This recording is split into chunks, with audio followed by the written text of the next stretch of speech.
part of the Press Play Podcast Network. Look up in the sky, it's a bird, it's a plane, it's...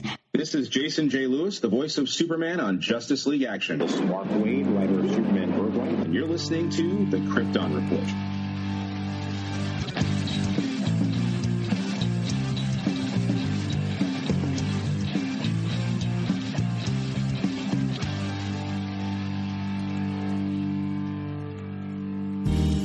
Hello, Brooks here with the Books with Brooks monthly book club podcast. Here's how Books with Brooks works. We read one book a month, and then we talk about it. Classics like Stephen King's The Shining, debut novels like We Are the Brennans by Tracy Lang, and tons of other compelling, life-changing stories, one book and 1 month at a time. So come read along with us, and then listen in. This is Dan Jurgens, and if you want to have a good time, keep listening to the Krypton Report. Welcome to the Krypton Report. Today's episode is very special. It's brought to you by Zoa. Not really, but it should be. Did you find a thanks, Dwayne Johnson, did you find for a blessing me Black with this Adam drink. one yet, or we probably won't get it for another couple of months, huh? No, I have not. But I'm looking. And what's funny is I heard an interview on another podcast with Dwayne Johnson, and they asked him about how great his shape was for filming Black Adam, and they said, does Zoa have anything to do with it? And he's like, of course Zoa does. And I had to chuckle why I paid my $3 per can. But anyways, today's episode, we're going to be looking at I have it as 73 DC-based animated films, starting with Mask of the Phantasms. That'd be 93. Now, I couldn't do this alone. You've already heard the beautiful voice of James Cole, the bearded Superman of Red. But we had to reach across the multiverse, that's right, and tap our very own animated Superman, Mr. Nate McKenzie. What's up, buddy? Hey, boys. How you going? It's great to be back talking to you both again. And, yeah, I can't wait to talk about all these animated movies. I hate to say I haven't seen every single one of them, but I'm looking forward to a great discussion with you both. And you know what? That's okay because, once I started compiling the list, there are a lot of them. I have an obsessive compulsiveness that I've seen them all. I have not seen them all. I also have I would kids, like and that to, helps too. And, I mean, that's the goal, I make them watch. But... And as we talk, some of them I'll be like, "You're not missing anything." Now, I do want to throw out some ground rules for people listening. Okay, 1, I didn't do any computer-generated films, so I guess I didn't include any of the Lego-based stuff. That includes, I think we left out Batman, the Lego movie. I can't remember if we did or not. We might have thrown that one in there because it was an actual higher-end level film, but I left out those movies because I feel like those are just like churned out. Like the Lego movies are ridiculous how many they did.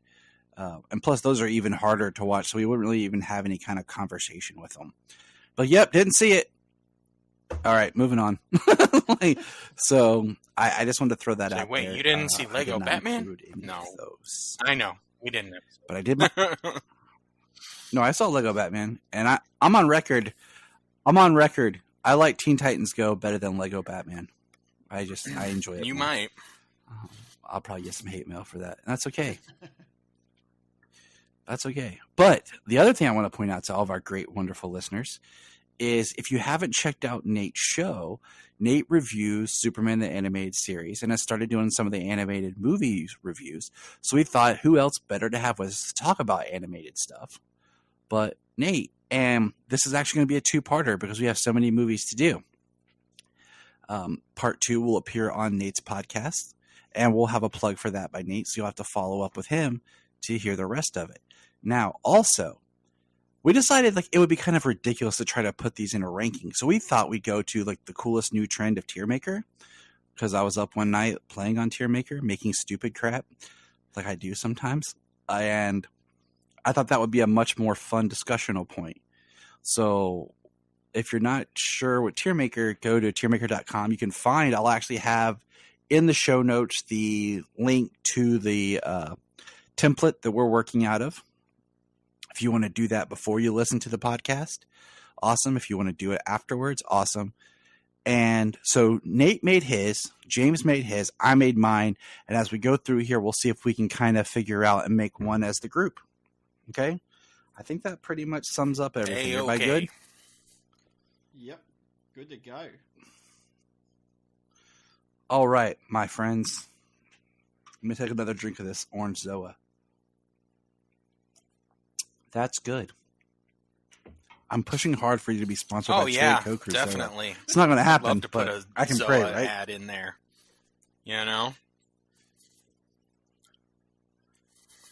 I'll jump on board. I don't even know what Zoa is. I'm guessing it's is it an energy drink of some sort? Or? Yeah, it's an energy drink that is endorsed by The Rock, and it's like a healthier based, all natural energy drink. So it's become my wife and I's like default because it uses more tea because I won't drink regular energy drinks, but I'll have a Zoa here. They're actually pretty good. They're pretty good tasting. You know, it's gotten pretty bad. You know, a lot of those energy drinks are really hit and miss. I've had a lot of them over the years, as you know, because they've marketed a lot as like pre-workouts and stuff as well. So there is a line of Zoa that is a pre-workout. There's like 3 different flavors that are pre-workout. That's the point. I sound like a walking commercial. You're pretty good so far. Right. Hey, Zoa, I'm gonna have to start tagging them in all of our posts. I'm like, all right. But let's get into this. Okay. The DC animated films, as we know, have been around for a while. And we're looking at starting in 93 with Batman, Mask of the Phantasm. So the first film, I have these films, I typed them all up. They're in no order because I didn't want to go like in order over time. So I just made the list and basically shuffled it and put them in like randomness. So the first film to discuss, Justice League War. Now, James, we're going to let Nate go first. So, Mr. Nate, Justice League War. All right. So, overall, actually remembering back when I watched this the first time, this is obviously based off the New 52, of Justice League when they came out, and I actually enjoyed the movie. Like, the first time around watching it, I remember correctly, it wasn't as exciting as I thought, but after watching it a couple more times, I actually got on board and went, okay, I could watch this, because this is the new, obviously, iteration of the DCAU as it was at that time. So I enjoyed it for what it was. It was hard to go from, the original visuals of the DCAU, especially with the characters and what they wore, and then obviously going with the new comic book. But overall, like I said, I enjoyed it, and I rated it a C. Okay. So Justice League War, I mean, I really liked it. I really liked the animation style that they used for that, kicking off with that, or if you want to kick off with Justice League Flashpoint Paradox, my bad. But kicking off with this, I really like the animation style. For the most part, I enjoyed the majority of the voice cast. It was really good. I ranked Justice League War as a B tier.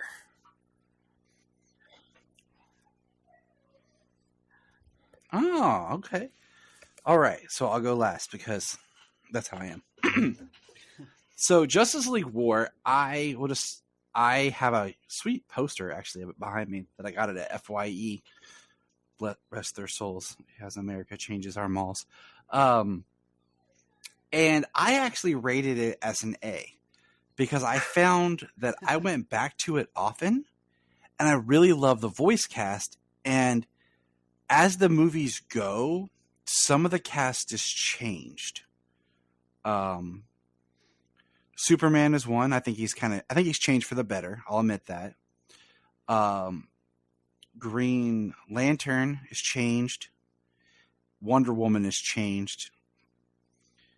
But I really enjoyed this one. I find it was kind of a step up to being more cinematic, but I enjoyed it. I've watched it a lot over time. And to me, it's kind of an A tier introduction. I do like the way that they brought Shazam into it. And there's a fun story with the writer of it, Heath Corson, where when he was writing the script, he had to write he wrote kind of two versions, but he had Shazam in there because they weren't sure at the time if they were going to be able to use the Superman character, because it was at the time that the Schuster and Siegel, or the Siegel estates and everything, were in a negotiation with DC for use of the character. So I found that very interesting. So it does bum me out on the cover, though, that they did leave off like Flash and Green Lantern and stuff. But I think, though, with what we have, I think as a group, we will rate it a B. Between James's B, my A, and Nate's C, I think we even out. Yeah. It'll be a B. What do you guys think? And I just want to throw this out there. There are no wrong answers here, okay? Everyone has their opinion. If Nate likes something more than me, cool. If James likes something more than me, he's wrong, but that doesn't count. It's so reverse we're gonna go Tyler through likes now. something The next more than movie me. is a newer. It's, he might be right, but if I like something more than him, I'm definitely right.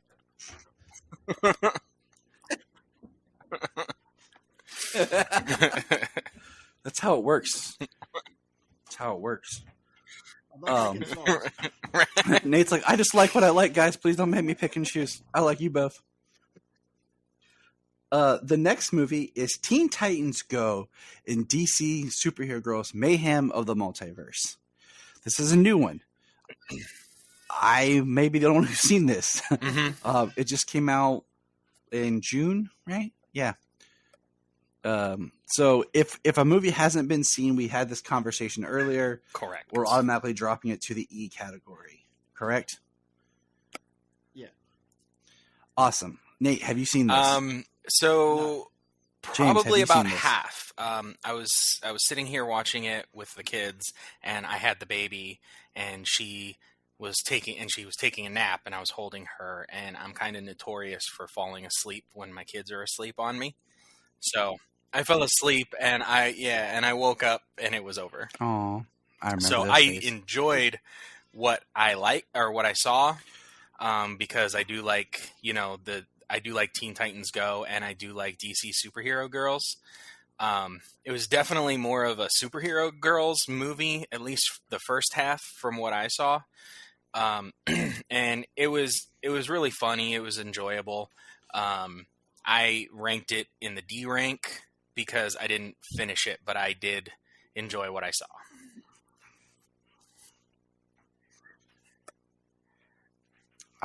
Little history about the project I learned. A while back, they did do a crossover between Yes, the I've two, seen that. and it was on Cartoon Network, and I actually bought the individual episode for the kids because the kids really enjoy them.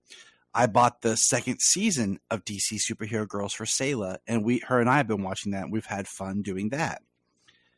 I bought the movie, pumped to watch it with the kids, watched it. We all kind of liked it.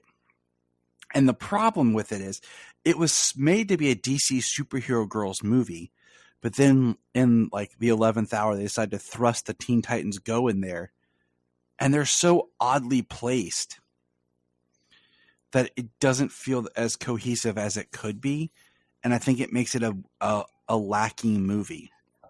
I ranked it as an E because I was so upset with like just the way they did it. Had they just stuck to the Teen Titans, or if they just stuck with the superhero girls, it easily would have been in the C category.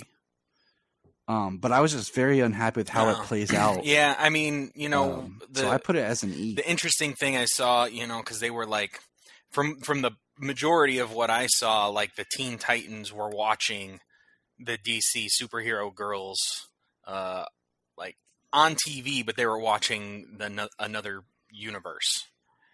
So yeah, it just didn't work. But so let's move on to a movie that maybe we have seen, hopefully. Mystery of the Batwoman. Nate, take it away. I don't remember lots of this movie. I know I watched it many years ago, and the thing I loved about it most was probably I wouldn't say continuity, but just the, going back to the Batman the Animated Series look. Kevin Conroy's Batman, and introducing a new character as well, which was good. That I can't remember if she was introduced in the animated series at all. I can't remember. Nope, this was her introduction. But only reason why I ranked it as a C is mainly because I can't remember the whole movie itself. It's been such a long time that I've watched it. But just looking at, going back at IMDb over the last couple of days and just having a look at the visuals and that sort of thing, I think that's what probably would excite me to watch the movie again. Just the fact that it's that wow factor that you see Kevin Conroy as Batman voicing the character, and you just see the animation style, and that's probably what would get me to watch the movie. But not remembering it 100%. I don't want to go as low as a D because I can't say that I didn't like it, but I can't rate it any higher because I can't remember it as a whole. So I'll give it a C. I ranked Mystery of the Batwoman as a C. Out of the 3 animated movies that take place in that continuity, I enjoy it. It's good. I always liked that Bane was one of the villains in it. And I like how it was, like a mystery as to who it was, who Batwoman was, and the resolution there. But I ranked it a C.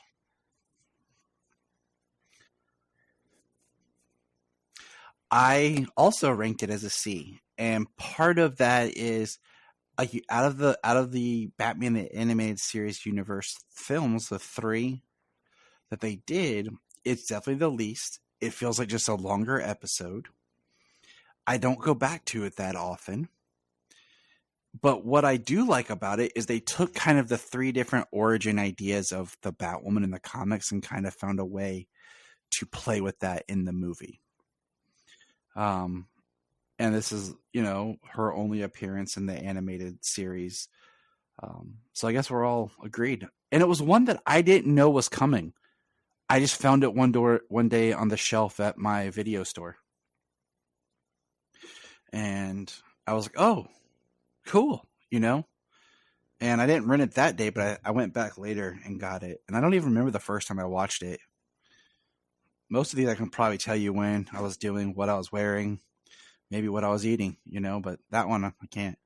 And that was a joke, by the way. But, so yeah, we all agree that's a C. Now, here we go, guys. First one up for the big man in blue. Superman versus the Elite. Nate. I'll just say it straight up. This is one of my all-time favorite animated movies. This is an A for me across the board. The reason why I love this movie so much, this is my first introduction actually into the character of Manchester Black. So those who have listened to my podcast know that I was late bloomer into reading a lot of comic books. So a lot of the villains and even a lot of the heroes that I actually learned was from the animated series or the Justice League and Justice League Unlimited. So this is my first introduction to Manchester Black, and just the evolution of Superman throughout this whole movie, just the way that he starts off being the Boy Scout, but also with Manchester Black and his team, showcasing to the world that sometimes people need to die to stop them, because we keep putting them in jail, but they keep coming back out. The Atomic Skull, killed someone, comes back out and kills someone else. When the world sees what Manchester Black does and his team does, they all fall for it pretty much. And at the end, you just see a fantastic scene right at the end, where you just see Superman go rogue, and you just see what he can do if he actually turns,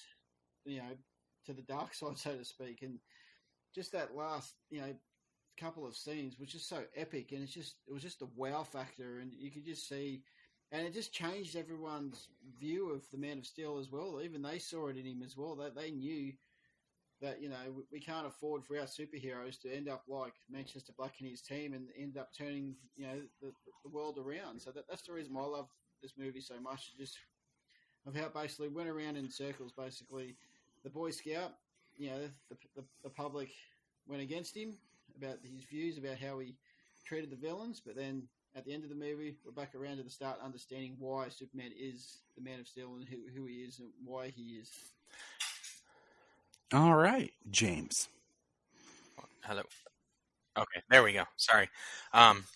No, my computer was acting up there for a second. Um, so Superman versus the Elite. I love it. It's a great. It's based off of a great story, a great comic. It is very well done.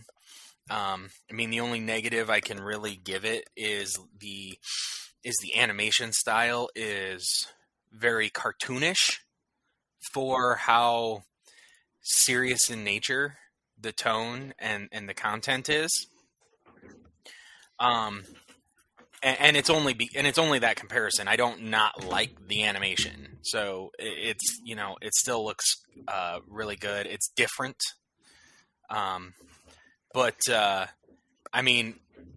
and I've got an extra soft spot for it because that was the first episode that I joined Tyler on.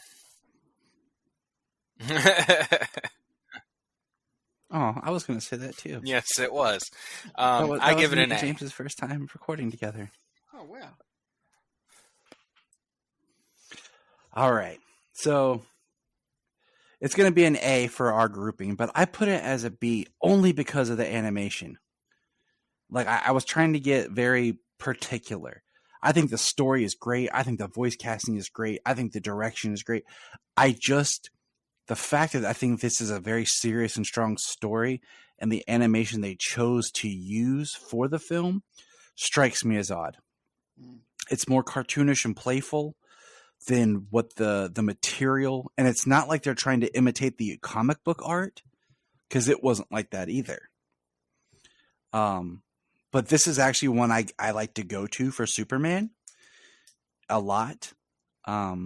But when I was doing this, I was trying to be like, I didn't want to just throw everything like, oh, A. I was trying to be like, okay, really nitpicky. And I put it as a B just because of the animation. But as a grouping, we're putting it as an A, so I feel better. I'm vindicated. Actually, if I remember in this movie, is it the start of this movie when he actually sees like an animated, like his own cartoon version of himself? Is that this movie? Yes. Yeah, that's what I love about it.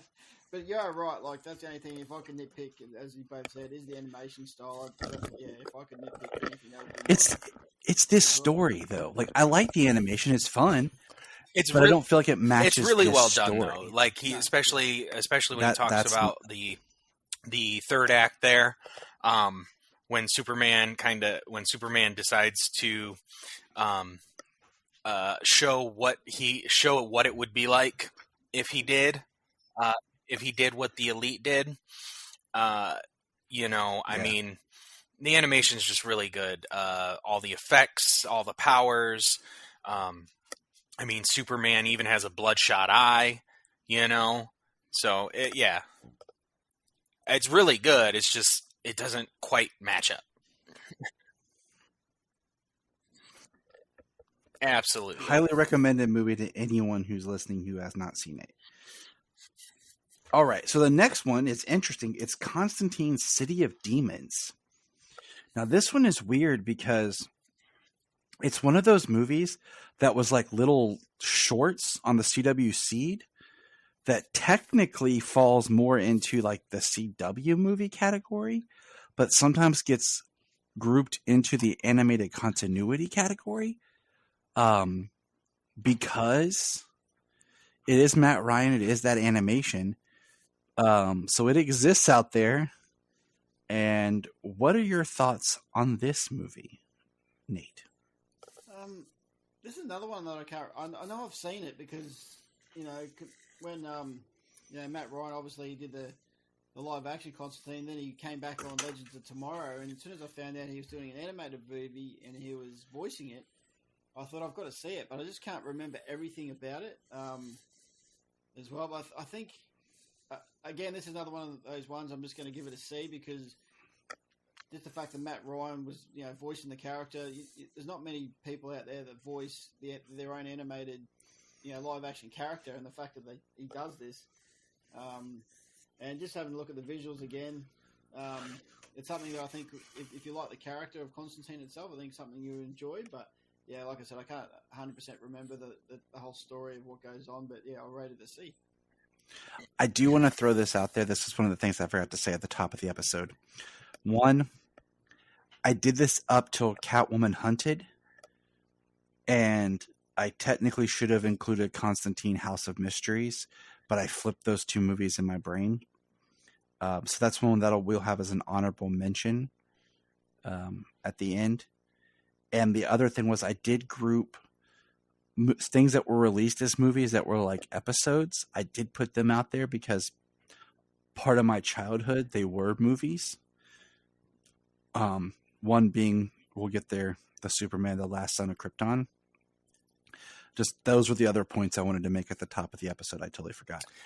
Constantine, City of Demons. All right, James, back to you. I gave it a B. I enjoyed the. I mean, Matt Ryan is great. He is such a good Constantine, live action or animated. The story I thought was pretty strong.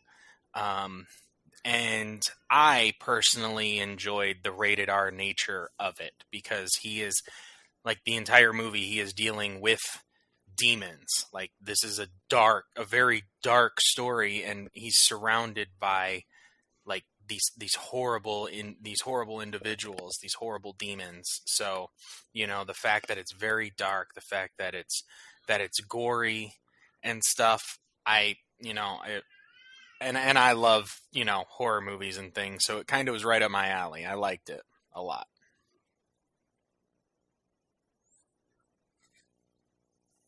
I rated it as a D because I was caught off guard when I watched it because of how dark it was. I wasn't expecting it to be that dark. And I thought it was good, but I've watched it twice. No, and I don't ever leave it feeling upbeat. So on our average, we'll rank it as a group C. All right. Now, here for you fellas, DC Superhero Girls Hero of the Year. Anybody watch this one but me? Yes.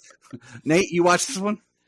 No, unfortunately, like I've actually wanted to actually start watching these after listening to you talk about them a lot and watching them with your kids, and the fact that you sound like you really enjoy them. So I might have to, when I get an opportunity, I might have to watch them sometime. They are worth a watch. These movies are weird because there's two different versions of DC Superhero Girls. One's is very bright and shiny, more refined, soft drawings, cutesy. The other is more like hard edge, crazy cartoon, and they're both fun.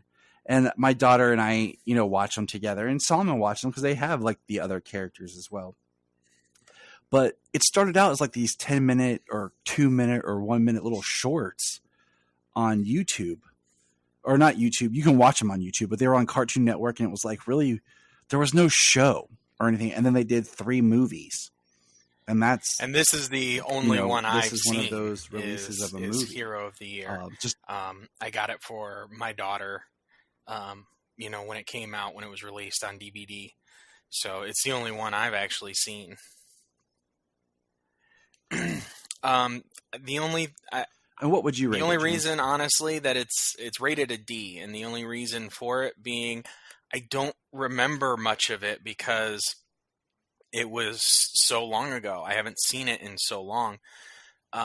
So I don't remember much of it. I do remember enjoying it with my daughter, and we had a good time, and she watched it a few times. Okay. I rated it as a B. Same kind of principle as you. It is very car-centric, so it makes it nice. And I won't spoil, but there's some fun voice casting in there. And it was just a good time. And the next movie, we'll just go ahead and throw it in there, is the DC Superhero Girls Intergalactic Games. It's the sequel to this one. And I rated it as a C. Because I felt like it kind of just dipped down in story some. No, I've only seen. Yeah, I only saw the first one. Did you see it, James? So the Intergalactic Games and the Legends of Atlantis, the third one. I haven't seen either one of those. All right. So when we get to Legends of Atlantis, I'll just tell you guys what's up. All right. So let's get back to a movie you guys probably have seen, which is Nate going, Tyler, I want to talk about something. And I'm like, dang it. I'm sorry. Batman versus Robin. No, unfortunately, this is another one I haven't seen as yet. There's actually more on this list than I anticipated, but it's definitely on my. I've actually got it in my collection behind me, so it's just one of those ones that I just haven't had a chance to put in the DVD player. But I'd love to hear your take on. Well, Batman versus Robin right, is James, rated a B on here. You know,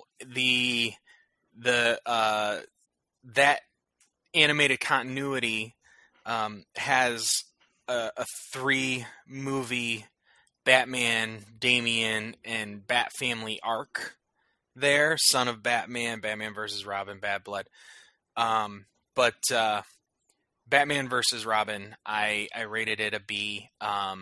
You know, the introduction to the Court of Owls. You know, as of that time, I hadn't read any of the Court of Owls, so it was kind of like my introduction, and I was like, well, this is really cool. I like that idea. You know, the character of Talon, the interaction that he had with Robin, you know, and then Batman kind of like dealing with Damian the way that he was, because he had a long arc through that animated universe. Yeah. Damian is the one character that actually has the arc. If you really plot it from his introduction, and I said this when we talked about the whole universe, watch Justice League War, then Thrones of Atlantis, then take the Batman ride. So that would be Batman, Son of Batman, Batman vs. Robin, Batman Bad Blood, then Teen Titans versus the Justice League. That's your like hardcore Damian ride right there. And then where he is when we get to Justice League Apocalypse or Justice League Dark Apocalypse shows his arc through the films. Judas Contract after Contract, Teen Titans versus the Justice League. And then you go back to Damian and you get, you know, like the wrap up of his arc in Justice League Dark Apocalypse War.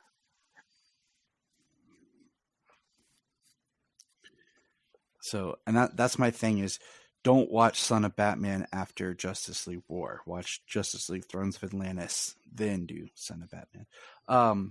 But I agree. I kind of teetered on a BC for this, just because I feel like they kind of didn't do the Court of Owls the justice they deserve. I but that's agree also with just that. Me, in being kind of a retrospect, having read what the Court of Owls was in the comics, but you know they also had Batman and Nightwing books to flesh them out. Right, and that's why I do hope that we get a Batman Court of Owls movie in this new continuity. Just throwing that out there. But yeah, we'll go with a B. You know, and now so that takes us to Son of Batman. Nate, have you watched Son of Batman? No, that's another one on the list. All right.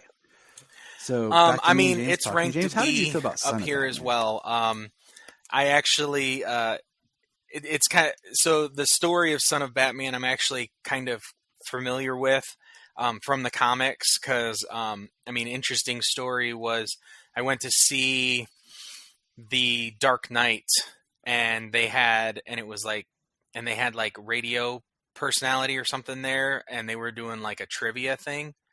And it was like sponsored by a local comic shop. And yeah, so they asked a few questions, and some people got a few prizes. And they asked me a question, and out of the prizes they gave, I got the book, Son of Batman.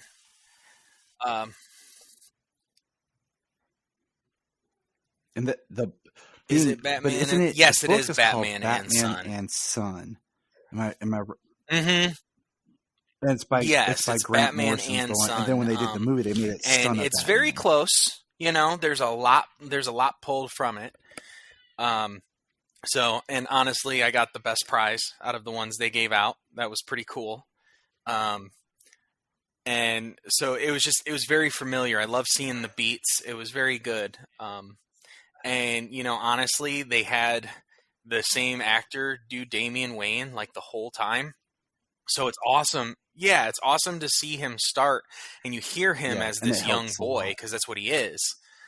And then as the art progresses, and he was a snot-nosed little brat, man. Like, and he played it well.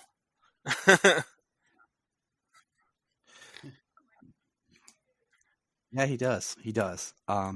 This one I don't like as much as Batman vs. Robin. This one is a C for me. I don't go back to that often. It is the first one that I bought brand new. The other ones I had gotten here and there. I bought. I talked about before that at one point in time I bought a huge collection from it was like it was like 5 for 20 or something, that used DVD sale, and someone had traded in a bunch of these animated movies. And so I'd always rented them or watched them with friends or illegally burnt them because my friend did that for me. But this is the first one I bought brand new, and and then I went back and bought the ones that had come out before it. But yeah, I rank it a C. And then while we're on this trend, we're just going to jump in. And Nate, I'm sorry if you haven't watched it yet because I feel Batman Bad Blood. Well, definitely watch Son of Batman, Batman versus Superman, Batman versus Robin, and Batman Bad Blood. If even Yeah, it's a nice little trilogy, and even if those are all It's a you nice watch little instead of trilogy. all of the movies that Damian Wayne is in, I mean, it's a good start for those first three. It's a good trilogy. I mean, I ranked it as a B too. I like watching all three of these movies back to back to back.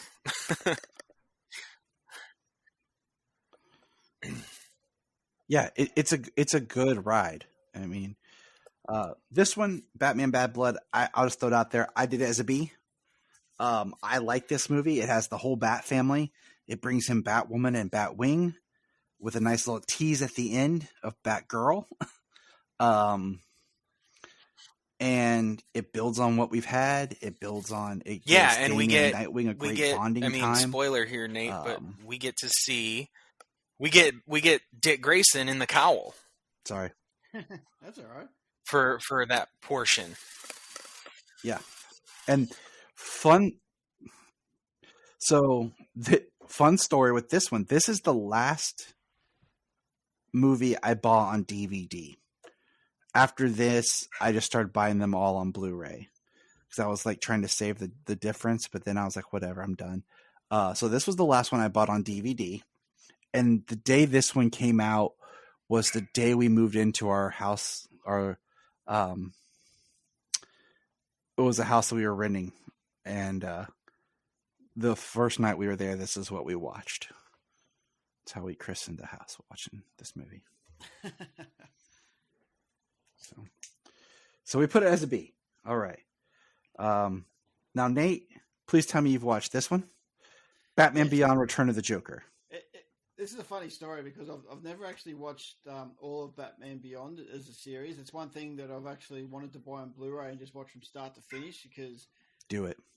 It's just we're listening to everyone talk about it and say how much fun it is to watch. And the main reason I watch this is just because Mark Hamill was back as the Joker, and Kevin Conroy is Bruce Wayne, and it just haven't because this was like in the middle of the series, wasn't it? This wasn't at the end of the Batman Beyond, was it? This was like it kind of was. You can kind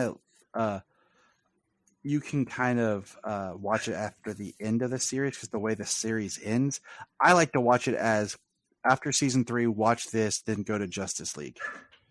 Yeah, and that was my first introduction actually to the character was actually Justice League Unlimited I think it was when he talks to Amanda Waller and he learns a bit about his life and all that sort of stuff, and that's what got me intrigued about the character. And then that's when I think I found this movie, and I just loved it for what it was, and that got me really excited about wanting to watch the series. But again, life got in the way. But it's just something that I really want to go back to and watch the whole series and watch the movie again. And that, as a whole, I rate it as a B, just because of just Mark Hamill as the Joker. Like going back to, I obviously remember him most from the animated series, and Justice League. Obviously he came from Batman in the animated series. But right. Well, then his voice alone. I mean, so I'll jump in here now. It's a B for me. Batman Return of the Joker is a B for me.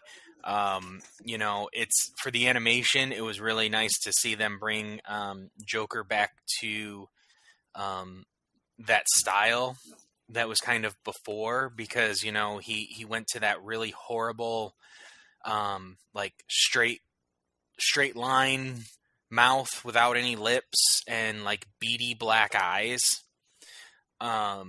So the animation was really good. I mean, honestly, it's probably one of the best things about Batman Beyond.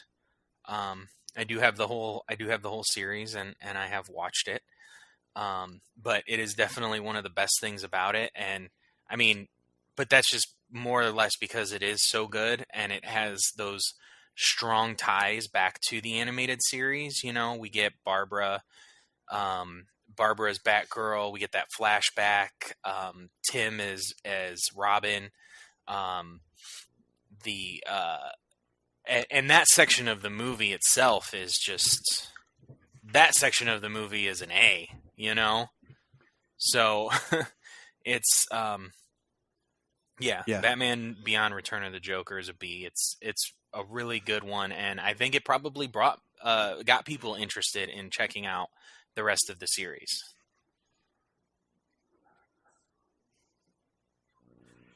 I agree with that. Like, it's like retroactive. It got people into the series. I rank it as an A. I don't remember which cut I own. I bought it. I had watched it. I rented it from the video store and watched it. And then later I found like at Walmart and wanted like a 2-pack. I think it might have been, I think it was this, and then with the actual pilot 2 episodes together as a movie, which I didn't throw on here on this list because I didn't really feel like that was much of an actual movie. It was just 2 episodes put together. But yeah, I ranked this one as an A. Now, Nate, what about Batman Gotham Knight? Now, I remember when I bought this, I think it just came out not long after Batman Begins, if I remember correctly. And it was supposed to be the bridge between Batman Begins and The Dark Knight, with like stories of Batman. It was just one of those things that, that's probably one of those movies I bought and I got really excited to watch it. And then when I watched it, I went, what is going on? The fact that I think there was 4 different like stories of, different ways of how he became the Dark Knight and different versions of himself and all that sort of stuff, which really confused me. It's one of those movies I probably have to go back to probably appreciate it for more for what it was. And like I said, I bought it mainly because it was on the hype of after Batman Begins. Superman Returns was coming out not long after that as well. So, it was back in that superhero theme. But yeah, so I was on the cusp of a D, but I put it as a C overall, just because of Kevin Conroy is bringing back I'm pretty sure it was Kevin Conroy back as the voice actor for that one. But yeah, so I was on the cusp, but I put it as a C overall. I mean, I'm in the same place. Like, I was wrestling with a C or a D. Ultimately, I gave it a C. I don't think it really fits there in between, Batman and the Dark Knight, or Batman Begins and the Dark Knight. But, I thought the anime style that they did was pretty cool. They even actually used the anime skin in one of the Arkham games, maybe Arkham Knight, but I can't remember. Yeah, it definitely had the most. I think it was Knight. I feel like Knight had all the skins. I landed it as a C. I did like how they did a version of what was it? Shadows of the Dark Knight. Where they had the kids telling their stories about Batman. Yeah, kind of. Yeah. And they were all different.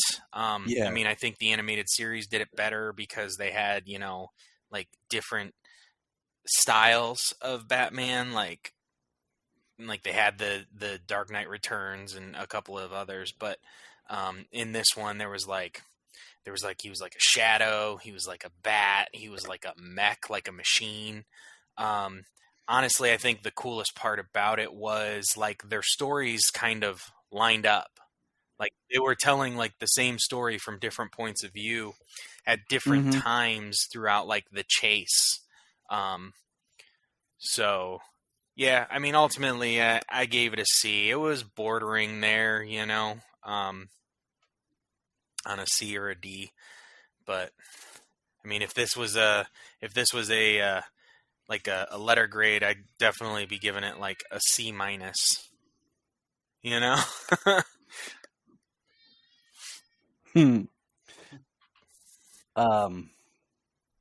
For me, I gave it a D. I'm not an anime fan. I can appreciate things, and this will be seen as, but this is our opinions. I watched it when it first came out. I bought it, and I hated it because I was like, this is supposed to be like connected to the Batman Begins, blah blah blah. I was like, yay. No, and I felt like if we examine the individual stories, it would be a different conversation. But as an overall, I don't like it, and I've never went back to it. I tried when Janine and I did our whole Batman thing over like 3 years building up to BVS. I can't. But as our group, I will put it as a C. I will average as a C. Now, this one. I did include this as one movie, even though it was technically released as 2 parts, because I feel like it was one movie just in 2 parts. The same will be with would be for the Long Halloween, but as of this recording, it has yet to be released as one film. But this is The Dark Knight Returns. Nate. Well, what can I say about The Dark Knight Returns as RoboCop as Batman? Like that's just that is just the coolest thing.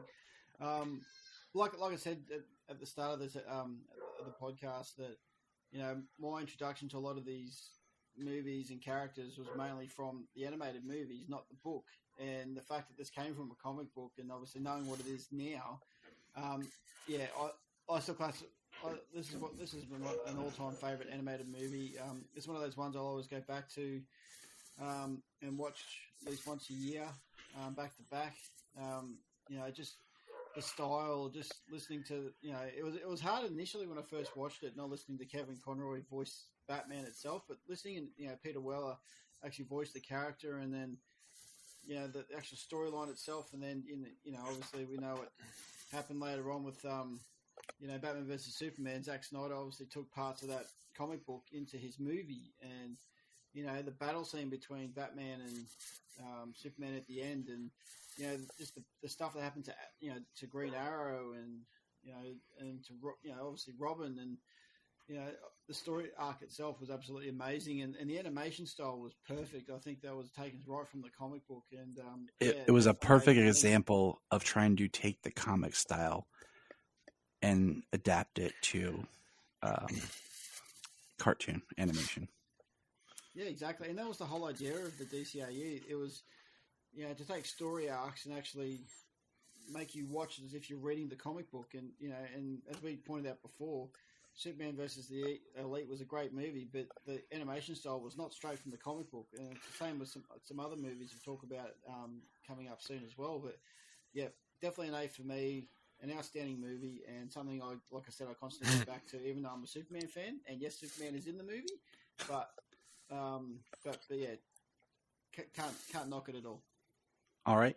Would you break it as? It's letter? An A. I mean, not enough is said about Peter Weller James? as a voice for Batman. He did a great job. I mean, some people might see this as blasphemy, but I mean, honestly, the book can be very wordy,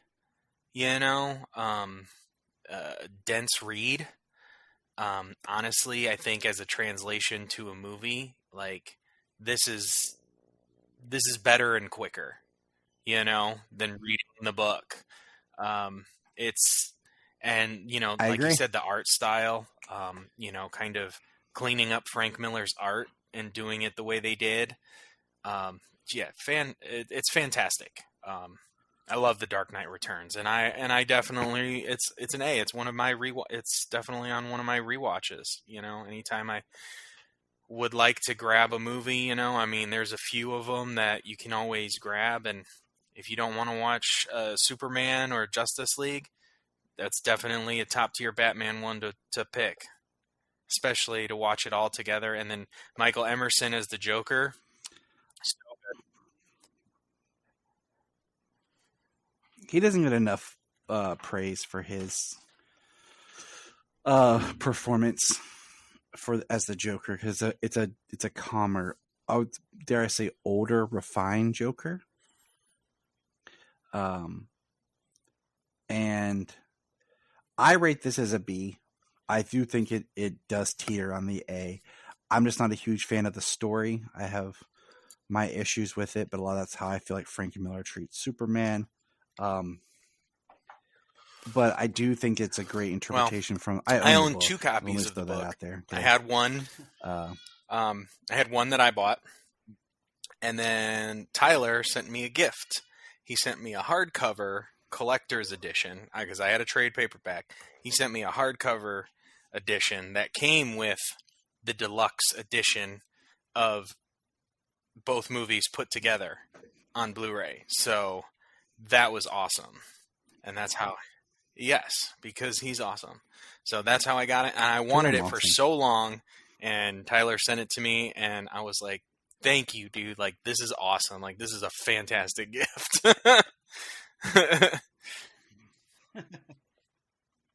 Yeah, right. Because that's Canon. What heroes do. Canon. Not saying that I'm a hero, but some people might classify me. That's for other people to say, not me. So we'll put this as an A. All right. So the next one is hopefully one that Nate you have seen, Batman Under the Red Hood. Now this is another one that I remember as soon as I bought it, I watched it straight away and absolutely loved it. Never again hadn't read the comic book. Haven't actually gone back to it since I watched it the first time around, but just loved the idea behind the whole movie. I love the fact that they brought on different voice actors again. The fact that Jensen Ackles was in there, as Jason Todd. Obviously after Smallville, knowing who that character was, it's like, oh, and now you obviously see him. His cosplay, I'm pretty sure every now and again you see him turn up as he does, and stuff like that. So I thought that was fantastic, and just the what happens in the movie that we think that, the death. And then the resurgence, obviously, what happens with Red Hood himself and stuff. And I just thought it was an all-round great movie. And like I said, I'd love to go back to it and rewatch it again. So I don't think I've watched it since I bought it. But, I really enjoyed it. Well, let me say that you need to go back and rewatch it. Yeah. It is. It's an A for me. And I rank it above The Dark Knight Returns. In that regard, it is one of my top favorite Batman movies, live action, animation, period. The story is so good. The story is so emotional. I read the comic some years later, and the comic's really good, but it's also different. They try to do more of a mystery in it, whereas with the movie, they definitely try to hit you with that emotion throughout. So it's not a very big mystery. Voice cast is great. Bruce Greenwood as Batman, he is so good. I love that he came back for Young Justice. Jensen Ackles as Jason Todd. I mean, just like, I love it. NPH as Nightwing, and Joe DiMaggio Joe DiMaggio's Joker, like, so good as well. Like, he is creepy. Yeah, That's and another then Joker just, that I doesn't mean, get that talked about scene enough. at the end, you know, just knowing the entire story and like the pain and the failure that he feels, and then the thing he remembers is the first time Jason Todd goes out on patrol with him, and this is the greatest day of my life, and credits. And that's where I'm gonna I well up every time. and that's where I'm gonna take over, Mitch. Mitch, that's where I'm gonna take over right here. What my friend's trying to say is, it's like a little old school reference. I agree completely with everything James just said about this movie. Bruce Greenwood is my second favorite Batman voice. I'm glad that he's done Young Justice. I wish he had done more. And yeah, there's not a lot. The only other thing I can point out with this is it was written by Judd Winnick, and he got to do with this movie more of what he wanted to do in the book, but the book got tied down with Infinite Crisis stuff, so things kind of got twisted and changed a little bit. Because I did read the book about 2 years ago. I bought the special Red Hood trade that's like under the Red Hood, but it's also like these lost files that fill in some of the gaps. Because Solomon got on a big Red Hood kick and loves the Red Hood for some reason. I even bought him the Lego movie that has the Red Hood in it. But yeah, it's an A. Yeah, definitely, so Nate. Go back and rewatch that one. It is worth your time as a rewatch. Yeah, like I said, I remember watching it. I absolutely loved it the first time I watched it, and that, like I said, the only reason I rated it a B is because I only remember watching it once. And like I said, it's in my collection. So I got it when it first came out, and I have it on DVD. I need to get it on Blu-ray. Yeah, absolutely. It is one I'd like to rebuy on Blu-ray. It was one when I worked at Blockbuster and it was out. I should have bought it used, but I was a broke college kid. But I played it a lot because we could play stuff there in store, and it was one I threw on a lot and would watch. And my manager liked it a lot too. So, all right. So the next movies, I'm going to group them together. Batman Unlimited, Animal Instinct, Mech vs. Mutant, and Monsters of Mayhem. You guys seen any of these? No, I haven't. All right, good, because we'll move faster. I rank all of them a D, and I did it. I say this because I've watched them a couple times each. The Mech vs. Mutant is probably the better of them, and they are made for kids, but they're another thing of like the Batman Unlimited series was like these little couple minute shorts that were on blips on Cartoon Network that you can find all on YouTube. I actually downloaded all the shorts and made it one file for Solomon to watch. And then they made 3 movies just like the Superhero Girls. And there's something there. Like I would pick watching the Superhero Girls over these. They're just kind of bland. Not that the performances aren't that great or the characters are some cool characters.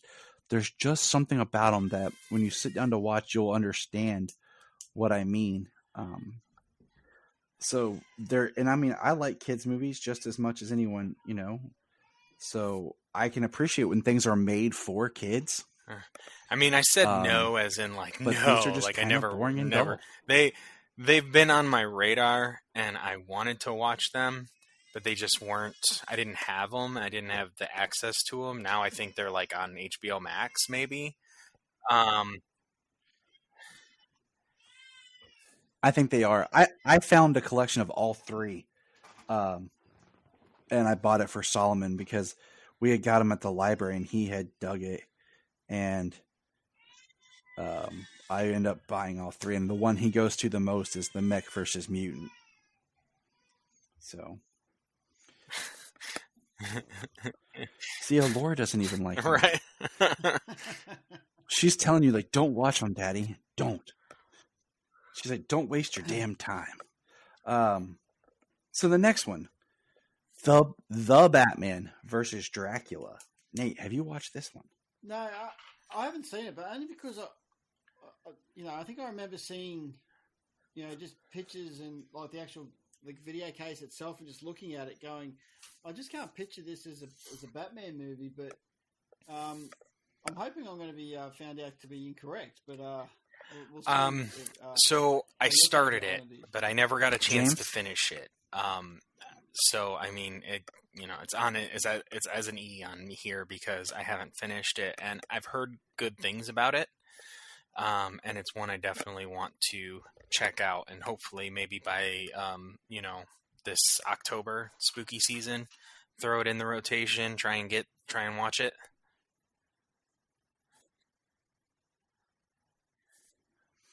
I agree. I'm going to average it here as a C. I threw it as a C. It was the first thing of the Batman I ever saw because I was in school when the show was airing. It was that weird time where there was a kids WB or there wasn't or whatever, you know what I'm saying? But at Blockbuster, we had this movie. And one night, because I got 10 free rentals a week, I was like, you know what? I'm going to check this out. It's Batman. And I watched it with a college dorm mate.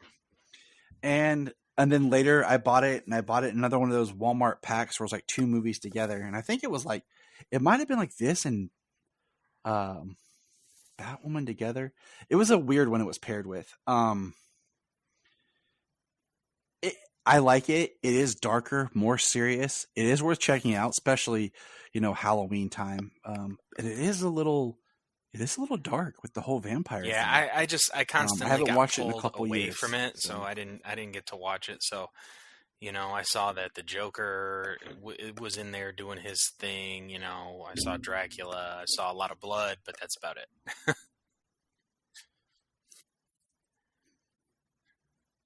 All right.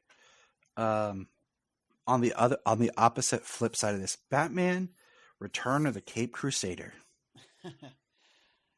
Neat. So this one and Batman vs. Two-Face again is on my to watch list. It's something going back to I used to love watching the Batman 66 on TV. I used to come home of an afternoon and just watch the episodes here and there, and even as an adult, just watching them even here and there, and just watching them for what they were, and absolutely loving them. And I really wanted to watch these as an animated, just because they obviously brought back the voice actors, and I think just before Batman vs. Two-Face, I think. Yeah, not too long after he finished his work, his recordings for that. Yeah. Yeah, and that's the other reason why I really want to get to watch both of these. And so again, I just want to hear your take on these movies and if they're worth actually watching. Because going back to like I said, the '66 series, I reckon they'd be a lot of fun, a lot of excitement to watch, and yeah. I'm going to say this: anything on our ranking that's a C is worth watching. There just might be something in there that's like not gelling with maybe me or you or James. If it's on a D or below, don't waste your time. I'm just going to say that for just a generalization. Batman: Return of the Cape Crusaders. Now, James, your turn. And I rank it as a B. It is awesome. We got the actors back to play these characters. It's like a sequel to the Batman 66 movie. In very much so in that regard. I've only seen Two-Face once, but I've definitely watched Return of the Cape Crusaders probably twice. It's very good. It's very fun. It's very nostalgic. I think there's a couple of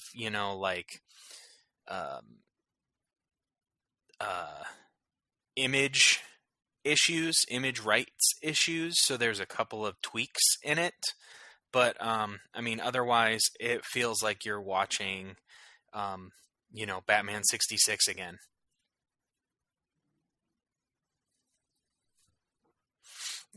You should definitely check it out. I highly recommend Batman Cape Crusader. I rank it as a B. I've not always been the biggest fan of the Adam West series, but it's definitely a great follow up to Batman 66, the movie. And same thing with what James said. Now, just following with that continuity, James, what do you think there of was Batman some. and Two-Face? I really want to see it again. I mean, William Shatner as the voice for Harvey Dent was cool. What they did with him was interesting. It was kind of different. They had a couple of more Batman 66 like villain cameos in it. Overall, I mean, it was very much more of like an original story out of it, as opposed to like this one being so like nostalgic. So I want to see it again. I've only watched it the one time.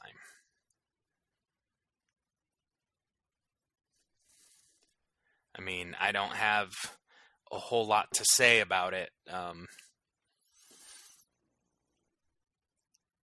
Yeah, that's really it right now, you know?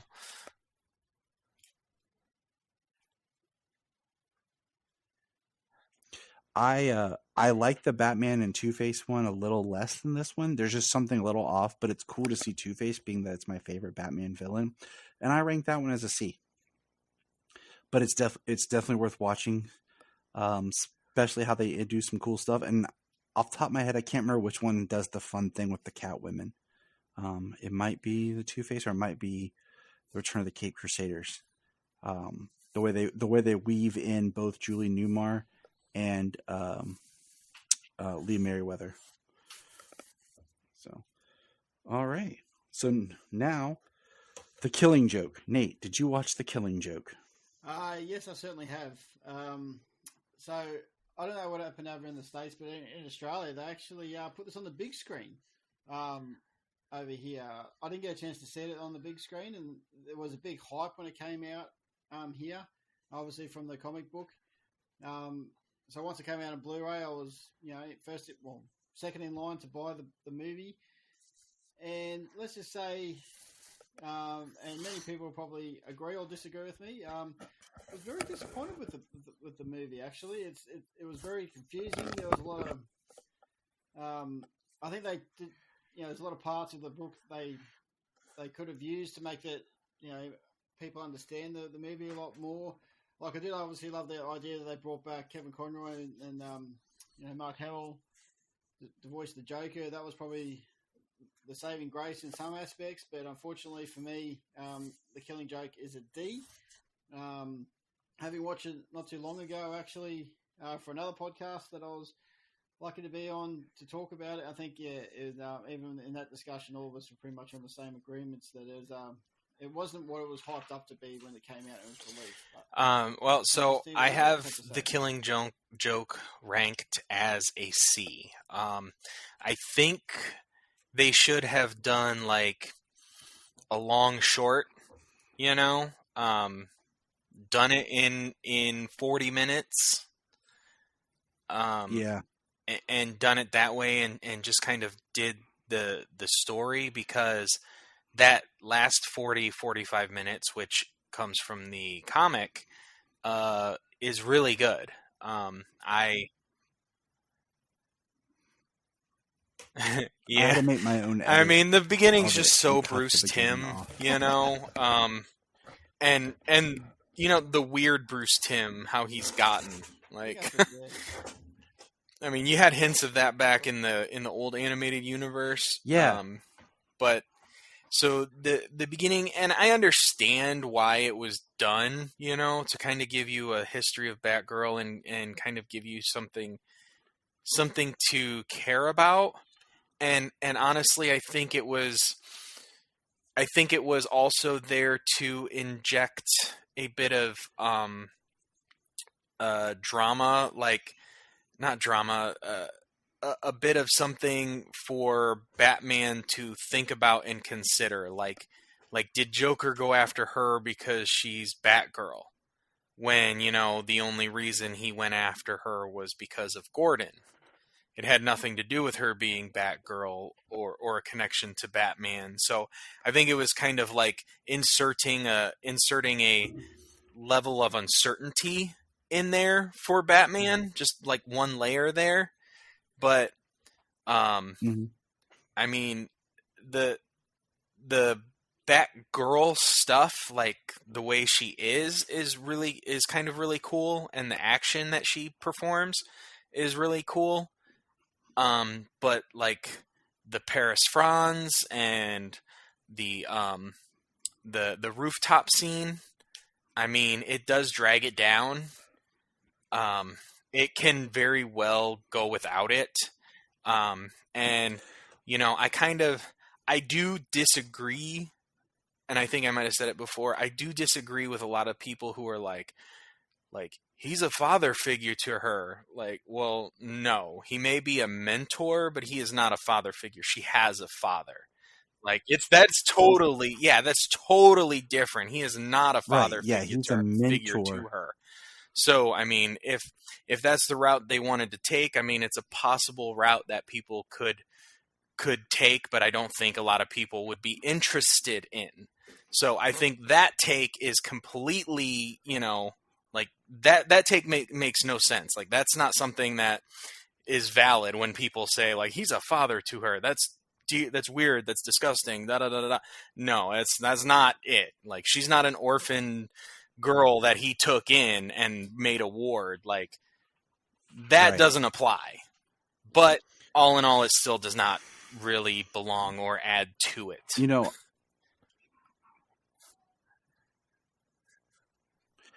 I will just say I like the idea of the prologue part of trying to give you something for Batgirl. I feel like the story they told didn't really fit in. I think they could have found maybe something in the Killing Joke to make her involved with beforehand, or added something a little bit more at the beginning that made it feel part of the story. It felt very tacked on. The rooftop scene was horrible because Batman would never do that. Do that. Period. And I will argue with Bruce Timm all day about that because I feel like it's disrespectful to Jim Gordon as well. I could see Barbara having a thing for Batman, but Batman Bruce would not do that. But yeah, I like the Killing Joke story for just the ambiguity of how it ends, for just the idea that this is a version of the Joker's origin, but it really is a dark story, and I feel like they could have done a little bit more just focusing on that. And like you said, it could have been one of those long shorts where the Batgirl thing could have been a short on its own, like the way they release shorts with a couple other shorts attached to it. And I think that would have been a better release. So we're going to go with C. All right, Deathstroke. Yes. Yes, I have. Dragon Knight movie. Anybody seen it? Nate, seen it? Not on the watch list. It was weird because it was like one of those. It wasn't connected to like the CW, but it came out like on the CW seed. Okay. It was weird. Like, I don't know if it was supposed to originally be like a story about the Deathstroke we had on Arrow or not, but it was very like it wasn't part of these animated film continuity type things. It was one of those side things. I mean, I gave it a D. So James, you go for it. It's very standalone. The level, like the animation level, was a little low. Just because I think it was produced for the CW seed. And I think they were trying to do, well, there's a lot more action involved in it than, say, like your Constantine City of Demons. City of Demons, there's a lot of dialogue and a lot of hand waving and a lot of magic. So, I think it's probably a little cheaper, you know what I mean, than trying to put together these elaborate action scenes. I think that's where it may have drug it down. It kind of the story kind of drug on a little bit, and it was kind of giving you an introduction, like it was like what he's doing and then what's happened in the past. Like, I know we get another scene of Jericho kind of getting his throat slit like we did in Titans. So kind of not very memorable I don't remember a whole lot about it, so that's why it's a D. I agree. And now we'll just move on. Green Lantern, Emerald Knights. Nate, you seen it? Yeah, I remember this coming out because I bought the one we're going to talk about afterwards. The first flight, and I thought this is going to be really exciting. And Nathan Fillion's one of my favorite actors. I love, Firefly and Castle and all that sort of stuff. And Amen. the fact that he was going to voice Green Lantern, and I don't know what it is, but there's something I've always wanted to see him. Always wanted to see Nathan Fillion as the live action Booster Gold. Yep, I can see that. But I've always wanted to see that. Now going back to this, if I remember correctly, it's almost very similar to Batman. Yeah, it's like an anthology story. Story arc. Yep. And yeah, and I again, it was one of those movies that I enjoyed it for what it was. And I think the voice acting actually boosted it up. With Nathan Fillion, like I said, and Jason Isaacs as well coming in as Sinestro. But I just might like to watch a movie from start to finish. I think those different story arcs and stuff like that, that's just not for me. So I give this one a C. I'm not going to say I give it a C as well, because my thing is I've seen it, but I don't remember it. Like, it just doesn't stay with me. So that's been my big thing. I ranked it as a B. Doesn't stay with me. James, your turn. It was, the voice cast was really good. The anthology story, it was kind of cool because, they were telling a new recruit about some of the historical Green Lanterns. So, I remember the story of the first Green Lantern was really cool, was really interesting. It's just been a while since I've seen it. But I do remember that they had some really good stories. I remember the story of... No, that was in the animated series. Yeah, I think that was in the animated series. But maybe it's a C, because that's the two I really remember. Is the first Green Lantern, and then the new recruit, and how she proved her worth in the end.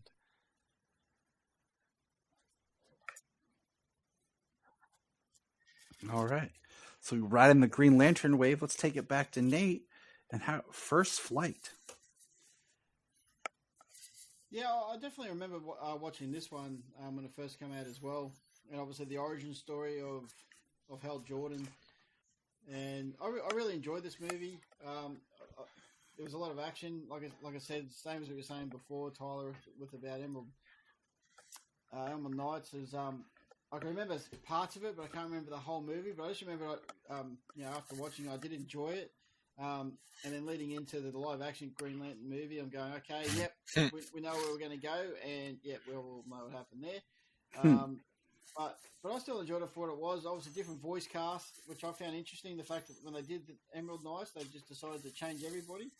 But yeah, I really enjoyed this movie, and I was hoping for it to move on. It was obviously different going from this.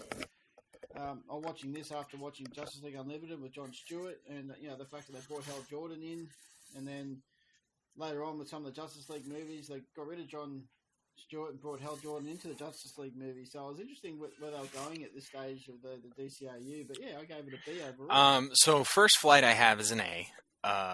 James? I mean, it's at the moment, and it could just be because it's new. It's a toss up between this and the new Green Lantern movie, which I would prefer as my favorite Green Lantern movie. Just because it's just been so long since I've seen First Flight. But I do remember that it was really good.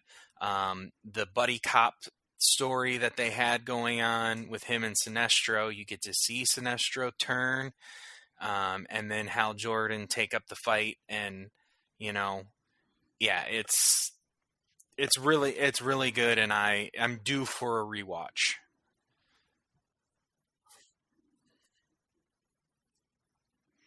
I'm just gonna jump in right here. I had it as a B. So we're gonna average it here as a B. After our conversation about the new one, I'm gonna go back and rewatch this one as well. I do remember really liking it. Christopher I think it Maloney would be as really Hal. good to watch to rewatch First Flight and yeah. then watch the new one. You know, and kind of see. I agree. Hint, hint, Nate. If you decide to watch the new one, beware my power. Watch First Flight, then watch it, and you might understand what we're cryptically talking about. Ah, Now, no. this next block, we're going to kind of talk about. This is all dear to our hearts. We're going to kind of talk about it together and separate. And I did it this way because it's the death of Superman, the reign of the Supermen, and the death and return of Superman. And I put it on there because the death of Superman and the reign of the Superman are one story, but they're two distinctively different movies. There's different directors. It's not like The Dark Knight Returns where it's one story, one director chopped in half. There is a different tonal feel. The scripts were written by different people as well. So I wanted to kind of evaluate the individual parts, and because they released it as one, how that works as one. So we're going to start with Nate, the death of Superman. So to me, this is like the ultimate, DCAU movie. You go back to like when the DCAU animated movie started, you go back to Mask of the Phantasm back in the early 90s, or late 90s, sorry. But the DCAU really started like with the Superman Doomsday, and obviously we'll talk about that movie later on. And I don't think they did that movie. The movie did it justice to what the comic book was. So when they actually did the death and the reign of Superman, I think, they did it better. I think the fact that they had to break it down into two separate movies, and I think what they did was an absolute great job. The death of Superman itself was phenomenal. The fact that they brought in the Justice League, it wasn't just a Superman story. And Doomsday from the start, very different to Superman and Lois, where we all thought it was Doomsday, but it was Bizarro. But anyway, long story short. But yeah, just I absolutely loved it from start to finish. Just the fight scene, the animation style. Especially in this genre of the movies that they had. The New 52 variants, Jerry O'Connell voicing Superman, and all those voice actors coming back to do the Justice League side of things. I think they did a great job. And like I said, it's an A for me for the death of Superman. So you know how in video games you get a letter score, and you know how you're always trying to achieve that S rank. Like, if we had an S rank on this tier, this is where the death of Superman would sit.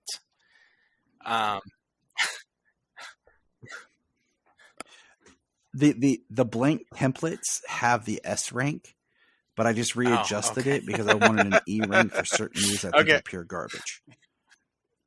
Okay. Because I couldn't add a tier, but I could read. But I agree with you. So I really enjoyed Jerry O'Connell as Superman. Since they brought him in as Superman from the Throne of Atlantis, and on, he was Superman through the rest of that animated universe. He did he's great. Superman he's great. Voice. I really do liked him. They had Rebecca Romaine as Lois. The voice cast. They brought in Doomsday early. He trekked across country, and in the death of Superman, Doomsday does plow through the Justice League, but at the time, it's like a C-tier Justice League. So the people they had at the time in the book, it's like you really wished that if they did something with this of this magnitude, that it was like your heavy hitters of the Justice League. who are getting plowed through by Doomsday. You know, I mean, such a great movie. You know, the fights, the way Doomsday faces off against everybody. You know, the way that the fight against Wonder Woman was so good. Doomsday versus Wonder Woman, and then the fight between the knockdown, drag out fight that Superman and Doomsday have in that movie, just all over the city, destroying everything in their path. The way that Superman saves people, while trying to, you know, where he gets in between people and Doomsday. And Doomsday just keeps coming at him no matter what. The Reeve Superman callbacks, the Snyder Superman callbacks, like the amalgamation they did in that movie. It is one of the best Superman movies, live action or animated.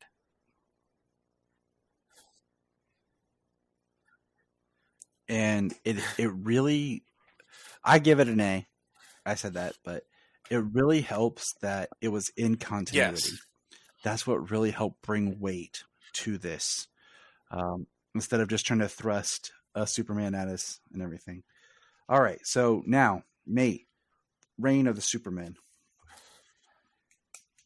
Yeah, this one, I don't think it ranked up as high as the Death of Superman for me, but I still ranked it as an A, just for the continuation of the story. I love the fact that, like I said, this one, you know, paralleled the comic book itself, bringing back, you know, Hank Henshaw, you know, Superboy, the Eradicator, you know, and Steel. You know, we got to see those characters, you know, and that's what we missed in, you know, Superman Doomsday. Like, you know, I love the fact that they brought these characters. I love the voice actors who, you know, he brought them to life, so to speak. And again, just the continuation of the story and where we finished at the end. You know, with Superman, obviously, surprise, surprise, coming back alive. But yeah, just, you know, the story arc itself, or where it went, it basically started exactly where it ended in the Death of Superman, and just continued on. You know, and I think in the comic books, it almost went for a year before they actually brought the Man of Steel back. So, you know, it was just one of these ones that we knew he was going to be coming back. But I like the fact that, you know, it took a little while even in the movie to bring, you know, Kal-El back to life. And when he did, you know, the fight scene between himself and Hank Henshaw, and just the, you know, the storyline, you know, behind Hank, the fact that, you know, he blames Superman for his death. You know, he basically idolized the Man of Steel, and, you know, when he was about to die, he goes, "No, Superman will save me." And, you know, that's where his hatred for the Man of Steel came from. And, you know, but I love the storyline. Like I said, I think the Death of Superman actually beats this, if you're going to rank them in the A. Well, I mean, not that it's any, I don't even know. I ranked it a B, because, like, it's still really good. I thought it was great. The way they use the Eradicator as a protector. I like this stuff with John Henry Irons. Some of the kind of technical changes they gave to his suit. Cameron Monaghan as Superboy. The way that they fused the voices of Hank Henshaw and Jerry O'Connell. I can't remember the actor's name, but the way that they fused those voices for when he was talking, and as it progressively went on, Hank Henshaw's voice started to come over Jerry O'Connell's. Like, it started first Jerry O'Connell's voice, and then it started to Hank Henshaw's voice was coming out more, and in the end, it was all him. The idea that so in the continuity, they used Superman's DNA from when they had him from Justice League War, from when Desaad had him on Apocalypse, to create the Doomsday weapon. and sent it to Earth to kill him. Bringing kind of Darkseid as this bigger overarching villain of the whole thing, but still focusing on Cyborg Superman as the main villain, as he was in the comics at the return of Superman. So, yeah, I mean, I just gave it a B because, Death is an A, this is a B, and it's a B plus, maybe an A minus.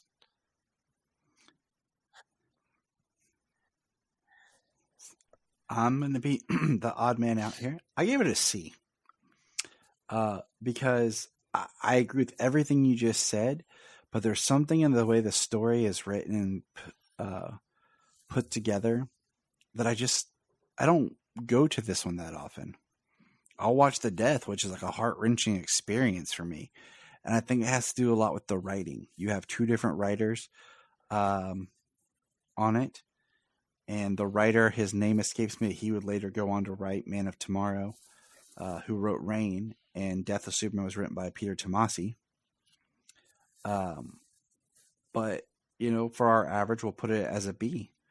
But I agree with what James said. I just feel like something's an off in it, where I just feel like it just doesn't have this much of as the quality. But yes, it does end with our favorite Superman suit, so that was nice. Now, what do you guys quick think on the combined version? Have you watched it put together, Nate? Not as yet. I haven't purchased it as a complete set. But obviously, watching them back to back.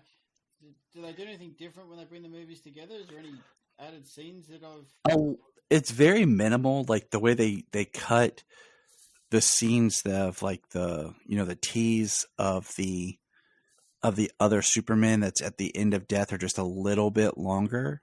Okay. And those are at the end, to bridge into the second movie. And I think there's might be like one or two other little things, but nothing that really pops out that they added to make the movie something more. And I've watched it, as one movie a couple of times. And I mean, it feels seamless, but at the same time, you do feel a shift. If Death is an S and Reign of Superman is a B, the Death in Return is an A. So it's just an A. It elevates the Reign of the Superman.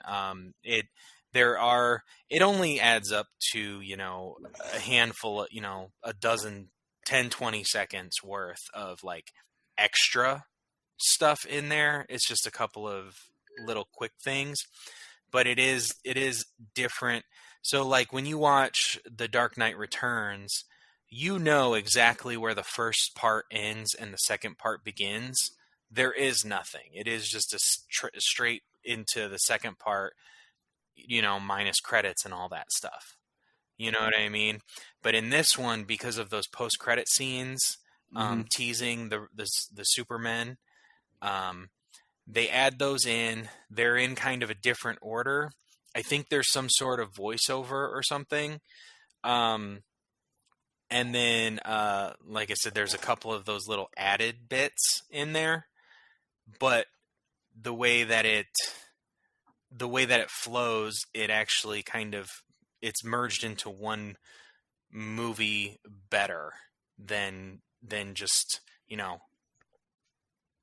like Joker saying "darling" and then it fades to black and then you get the next start. You know what I'm saying?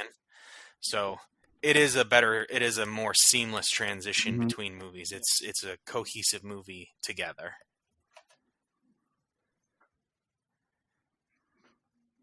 Okay. All right.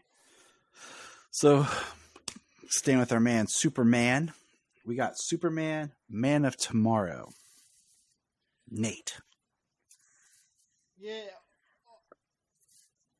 I've only watched this the once, and I did buy it as soon as it came out because I was really excited about watching this new version of so they've gone past obviously the new 52 variant, and they've gone to this new version of all the DCAU movies. And I did enjoy it. I really did. I like the fact that they brought in, because we hadn't seen Parasite before, other than in the animated series. I like the fact that they brought, him in. I love to see Lobo. Like, who doesn't? And the fact that I thought he was dead towards the end of the movie, and I just, it was kind of like an origin story in there as well. And I enjoyed it as a whole. It was a good movie to watch. Was it my favorite Superman animated movie? No, but I enjoyed it. I'm looking forward to what they're going to bring in the future. So overall, I gave it a B. This is Man of Tomorrow, right. And James. I put Man of Tomorrow as an A. I mean, no, it's not my favorite Superman movie. But I will definitely watch it at any time. I kind of like how they expanded the universe. It's not just Superman and Lex Luthor, or Superman and Parasite. They brought in Lobo. They brought in Martian Manhunter. They tease some other cosmic type things. So it's part of how. Mm-hmm.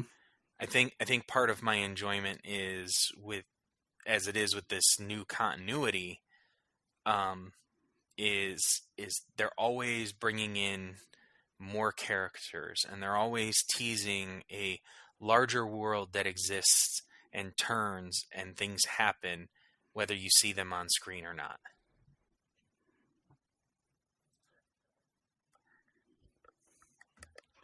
An 8 out of 10, sure. An 8 or an A, not an 8. Jesus. And Nate, you said a B. Yeah, B. Yep. I put a B as well. I really like this one actually. I think it's a great start. I just thought of something. James will talk off mic about something that you mentioned about that movie that makes me think about things for upcoming movies. My negative is I think they made Parasite really weird at the end, where he basically became looking like Roland Emmerich's Godzilla, and he has no feet. I think that was a little crazy. I liked it. It's kind of small in scale. It's not Superman starting some sort of massive alien invasion. I really like that angle, actually. And I like the writing. And once again, it's the same writer as Reign of the Supermen. It's good, but there's just like one thing off I can't peg of just the writing or pacing or something. So, all right. So we're going to rank that as a group as B. The next movie, I hope we don't talk about very long. I'm going to throw it out there. Nate, Injustice, what do you got? Yeah, it's a D for me. Like, to me personally, like, going back to, like, I remember when I bought the game when it first came out. I've never read the comic books of these ones either. But from all reports, that they're a good read. The storyline itself, from the comic books, from the video game, I actually almost like, if I remember correctly, they actually almost did like an animated movie on YouTube just from the game itself. Oh, it is. Was more enjoyable than watching it is. It is. It is. I don't want to waste my breath on this. So I didn't mean to cut you off, Nate. I'm sorry. No, you're right, mate. I'm more than happy to move forward, but yeah, it's a D for me, unfortunately. It's not what I was hoping for. I was excited for Justin Hartley to come in, obviously, from a love of Smallville, but other than that, yeah, it's a D for me, unfortunately. I feel bad for the voice cast of Justin Hartley and Anson Mount. I'm just going to jump in real quick, James. I'm going to say it's an E. I put it as an E because I think it's pure crap. And other than that, go listen to mine and James's review if you want to hear more of my thoughts on it. Because we dissected it and talked a lot about what it could have been, but also what they did wrong and how they just made it a bad movie, first of all, and a bad adaptation of a storyline. So for me, it's an E. Peace, James. Yeah, it's a D. I put it as a D. It's very well might as well just be an E. I mean, kind of all that, you know. You said, Nate, you haven't read the books. I definitely recommend the books. You know, there's a layer in the books where you get to experience Superman's fall. You know, he's not just a bad guy in the book. You know, you experience an emotional fall. You see him break, and you see him spiral. You know, so it's not just one thing, and now he's a tyrant. You know what I mean? Like, it's a lot of bad decisions that people have made even towards him and stuff, which you see a little bit in the movie, but in the movie it just happens so fast. In this movie, it just happens so fast. You just don't get that. Um, it it should have been a two-parter, you know, and done so much better. There is a lot of emotional beats, and the Injustice storyline in the comics, I mean, they're able to encompass the overall DC universe, as it were, you know, the way that each year kind of works with different groupings of heroes and villains. So yeah, I mean, I like I said, like Tyler said, he feels bad for Justin Hartley and Anson Mount, because they both did a really good job as Superman and Batman, and they got a crap movie.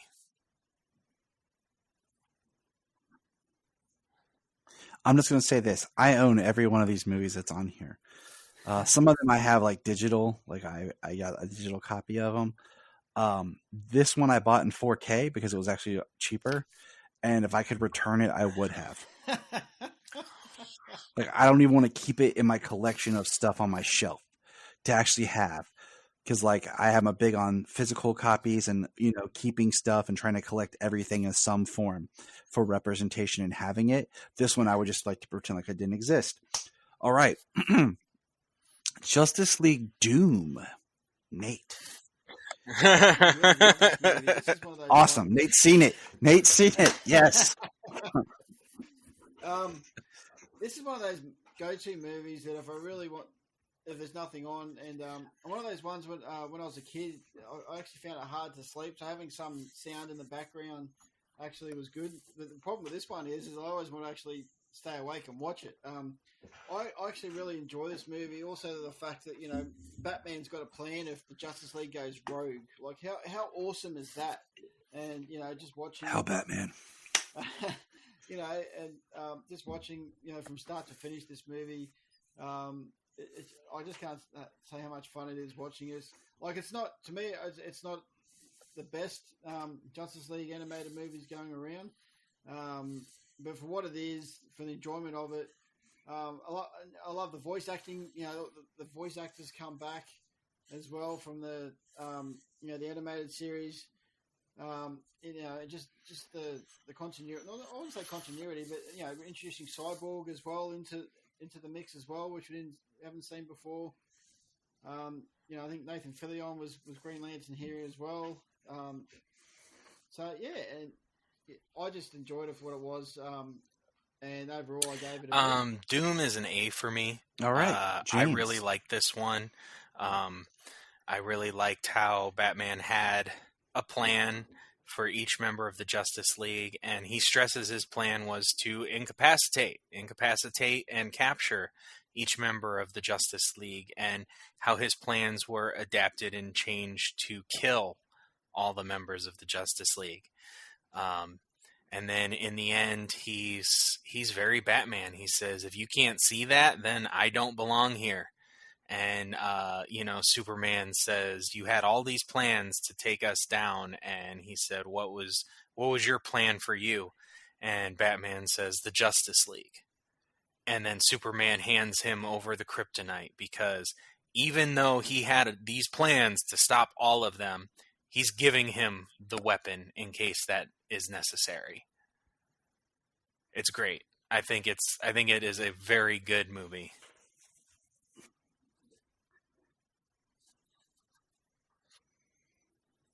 I agree. I'm just going to echo. It's one actually that Solomon really likes. It's kind of like one of his default movies when it comes to like these DC Yeah, animated movies. yeah. He really likes it because it has the cascade of villains as well. You know, with Bane Yeah, being there and I didn't even Cheetah, and we mention get that. the Yeah, kind they're of the really intro to good. I like Cyborg. how there's a villain for each of them, um, and then we got Vandal Savage as the main bad. And we ha-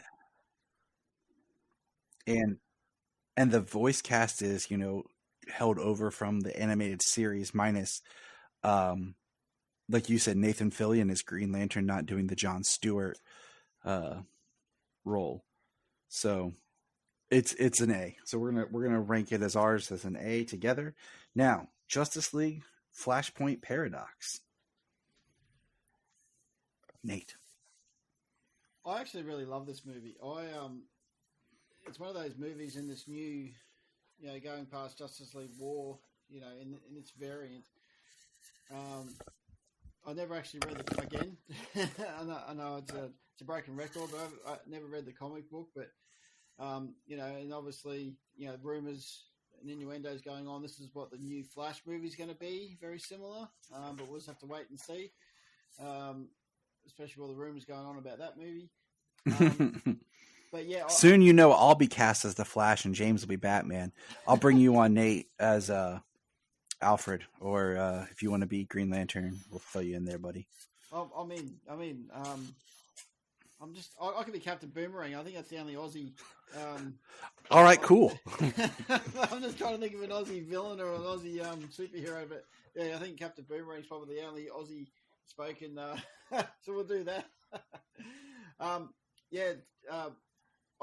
This movie I really enjoyed. I love the story arc, obviously with Barry Allen. They brought that into the Flash TV series as well. Going back and try to save his mother, and then then we see Bruce Wayne's father, as Batman in this this ultimate timeline, so to speak, and they had the perfect opportunity to do this in the Snyderverse, and they blew it. I believe personally, anyway. And just what happens, when we see, the Man of Steel in this storyline, and there's variants of that was taken into the Snyderverse as well. But yeah, I really enjoyed this movie as a whole, and for me, this was an A. It's just one of those ones I'll go back to as well. This is one of the only of the newer versions of the animated films that I will watch over and over again, and an A for me. Sometimes I do, sometimes I don't. Say James. No, it's Justice League Flashpoint Paradox is an A for me as well. It is an awesome story. It's a very good movie. The cast, the way they do everything, and then as the continuity progressed and you got more, you got a couple of callbacks to it by the end, by Justice League Dark Apocalypse War, it actually makes you appreciate it even more, as this is what started everything. This is how the world, this is how this world kind of came to be. And yeah, I just think it's very good. It's very emotional. I mean, the only thing that I think is really off is the animation at the very beginning of the Justice League. Like, they're like, we're only using them for like 2.5 minutes, so don't worry about it. Just get them done, And then, but the rest of the movie looks great. The rest of the whole movie is acted very well. I mean, this story brought in Thomas Wayne Batman, who now is in the who is still sticking around in the comics these days. Yeah, he's in a world that's not supposed to exist anymore. So, as a movie, yeah, it's an A. I think it is very well done, and it's got that emotional impact as well. And that's what a lot of these top tier movies have.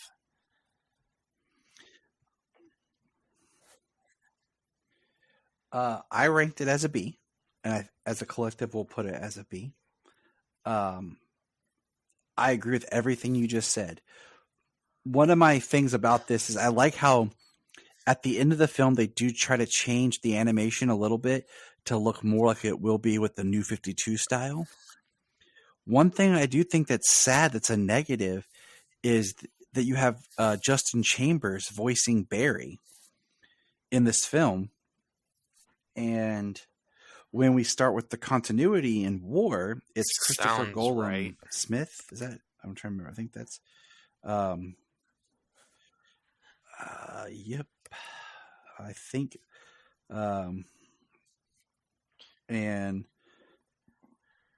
what do you call it? I just I'm looking something up real quick here because we get C. Thomas Howell as Thawne, which appears later again. Kevin Conroy's Batman Bruce Wayne. You know, the voice cast on here is a really great voice cast. But it's funny because Nathan Fillion is Green Lantern in this, not in Justice League War. Jerry O'Connell, but then much or Rosario Dawson. What do you call it? Jerry O'Connell. Yeah, starting with Thrones of Atlantis, he is Green Lantern throughout, you know? So that's kind of my only negative, is the fact that we didn't have the new voice cast in place. Right. And then when you think about it, in the overall Justice continuity League that Crisis. it's the only solo Flash movie. And it's not quite a solo. It's the only Flash movie where Flash is the main character.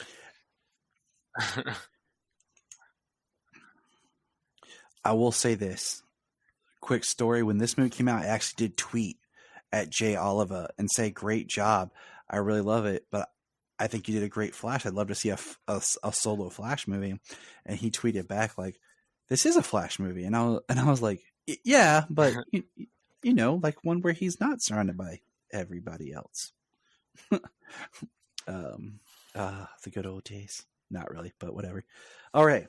Justice League, Crisis on Two Earths. Now, quick story about this movie. This movie story idea was originally supposed to be an animated movie that they were going to do as a direct-to-video that was going to bridge the gap between Justice League and Justice League Unlimited. Yep. So there's similarities between the two, but then when they did this film, they kind of retweaked the script a little bit. So, Nate. Yeah, I remember hearing about that as well. And I think back in the day, I looked into it a little bit more, but I can't remember exactly. But yeah, you're 100% correct. I think they even talk about it in some of the directors' footage in the Justice League. In the movie itself, I'm pretty sure the snippets they actually speak about that as well. But for the movie itself, I did enjoy it. I had fun watching it. It's not one of those movies where it didn't reach my total expectations. I must admit, this is the first time I watching the Justice League and a totally different voice cast, so that was very hard to watch initially. But once I got my head around the whole, you know, George Newbern and Tim Daly's not always going to be my animated Superman, Kevin Conroy's not always going to be my Batman, and all that. You know, Susan Eisenberg's not going to be my Wonder Woman. Once I got my head around all of that, I actually enjoyed the movie for what it was. I actually loved the music as well. Just remembering back to it at the start, especially the start, the intros. That's the one thing that I remember. The start of these movies when it started. The intros to these movies were actually fantastic, and I forgot to mention that earlier. And even Superman Doomsday, when we get to that eventually, the start of that was actually a bit of an intro to my podcast at one stage. So that's how much I enjoyed that intro. But yeah, like I said, going back to the voice cast, like, you know, Mark Harmon from NCIS was Batman. Superman, and William Baldwin was Batman, and you got James Woods as Owlman, and, you know, just those sort of, you know, iconic voices and people from movies and television, and I find it ironic though that William Baldwin's Batman in this one, and obviously they're not related, but obviously you got the other Baldwin who's voicing Superman in Doomsday. But yeah, for the True. I do like the idea of this one. Very different, Crisis on Infinite Earths. I still want to see that as an animated movie moving forward. I think there is rumors out there in the ethosphere that they are going to do that eventually, and that'd be great to see. But obviously, that's a very big adventure they need to do. They'll probably have to break it over 3 different movies, I'd imagine. But yeah, just the fact they're going to another Earth, fighting against the crime syndicate, going against the ultimate versions of themselves. Even at the start of the movie with Lex Luthor, coming across to Earth Prime, and he's in the police cell, so to speak, and he's basically naked, and Superman walks straight in and go, "This is not our Lex Luthor. How can you tell? All his organs are on the opposite side." And the Flash shows up and gives the best line. Whoa! They call me the Flash. Yeah, exactly. But yeah, so it was just one of those movies I really enjoyed, and it had a bit of tear factor as well. At the end where the Flash's alter ego, Batman actually it tricks him into saying that to Barrett, well, is it Wally in this universe? Wally, you're not fast enough, and gets his alter ego, version of the Flash to actually basically kill himself to actually save the day. So, yeah, like I said, I enjoyed this movie for what it was. Like I said at the time, I didn't enjoy it as much as I liked, but actually watching it over in time, it is a really enjoyable movie. Like great voice acting, the storyline itself was really enjoyable. And I haven't seen it in so long. James? So it is the problem. That's why it's a C on my list, is because I really haven't seen it in so long. But I remember everything. Like I remember everything about this movie. I watched it so many times. It was really good to see everybody flipped, everybody as an opposite version of themselves. Not even just the crime syndicate, but all of the other people they had. All the made men. The voice cast was great. Like even Baldwin as Batman. I liked him really well. James Woods, Owlman was really good. The fights between the characters, everybody using their powers to each other. And then I think, in my opinion, this is more of a Batman. This is more of a truer Batman than I think we see a lot of the time. Who, like, when it comes down to it, like when the hard decision has to be made, he will make that hard decision, like getting Johnny Quick to vibrate and kill himself to save the universe, to save all of reality. Sending Owlman to a frozen wasteland of Earth where nobody would be harmed and reality wouldn't be destroyed when his bomb goes off to destroy that Earth. Like, this is a Batman, that's who I think Batman is and who he's capable of being, Mark Harmon's Superman, I thought he did a really good job. I liked the storyline of Martian Manhunter being the President Slade Wilson's daughter's Secret Service bodyguard. Like, yeah, it was, and then the beginning, you get the Jester, you get a version of the Joker and Lex Luthor going into the crime syndicate tower. Like, yeah, it was really, I always loved this movie, and it's something I'm going to have to revisit now after so long.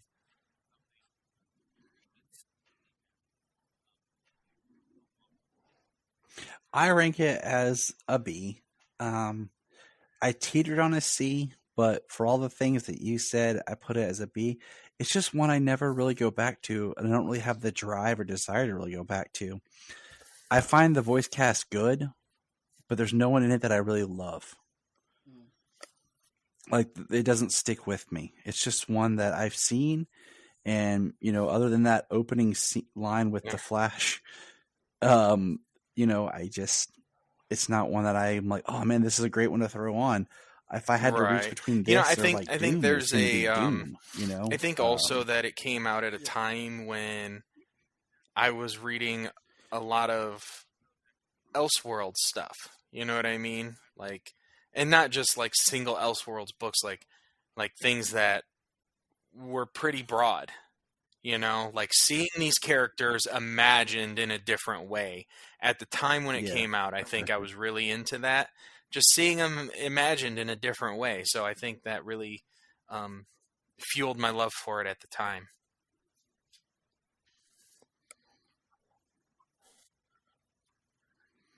All right. Next film we're almost done with part 1, guys.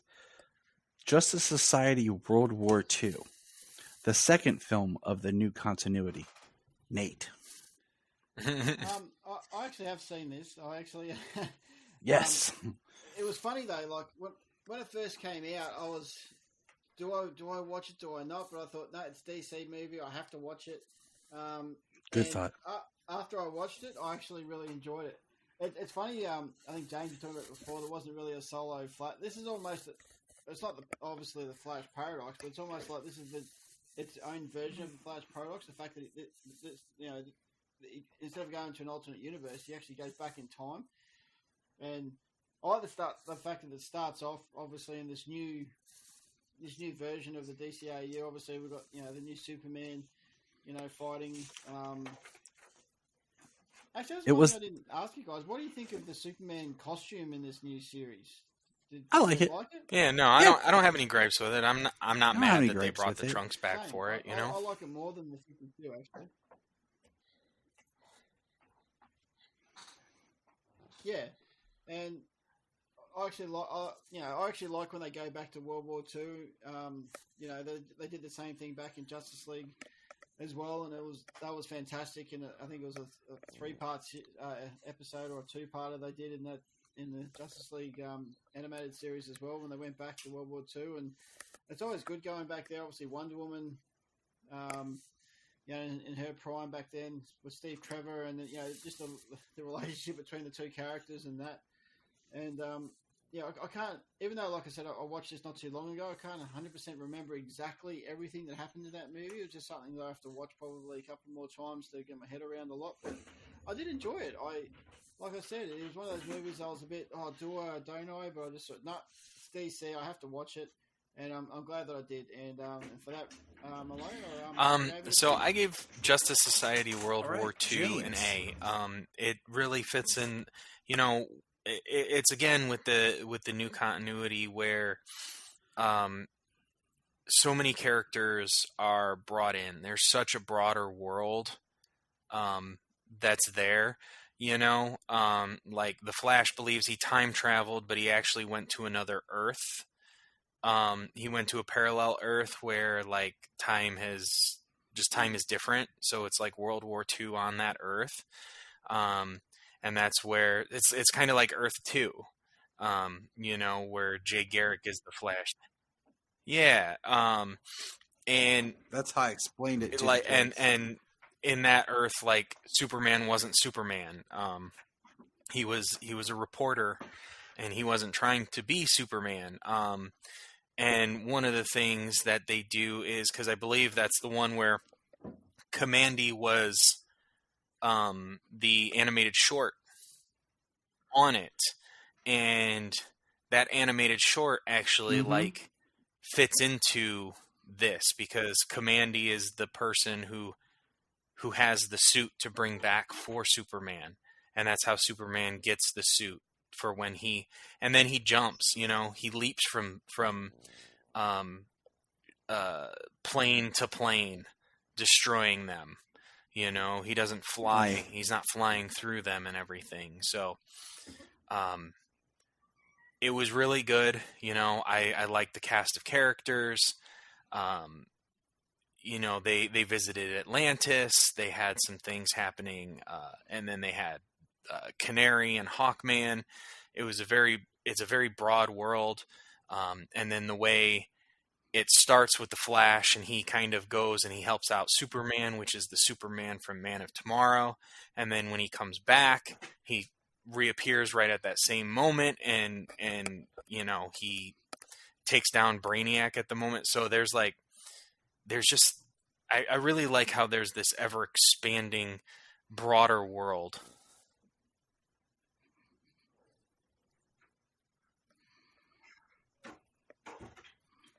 All right. Well, I mean, I can't really say more than what James said, but I like that this was the movie. Like, I give it an A. I rewatched it just recently when I was doing my quick rewatch to get ready for Green Lantern. And I liked this movie at the beginning, having Superman prove that they were going to do a new continuity. So, yeah, I will just say that, and we can keep on trucking. All right, so we got a couple more. This one, we'll see if anyone's seen The Ray. Have you guys watched The Ray? No, I've seen it in we've got a JB Hi-Fi over here. That's where I do most of my shopping. I've seen it, but I've never actually. I've wanted to check it out. It's supposed to take place on that Earth from Earth X. I haven't seen it though, so.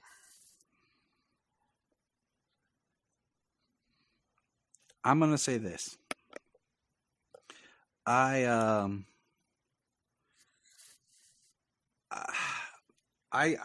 put it as a D.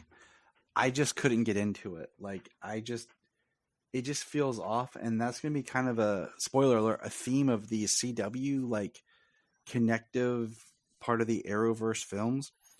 Something feels off.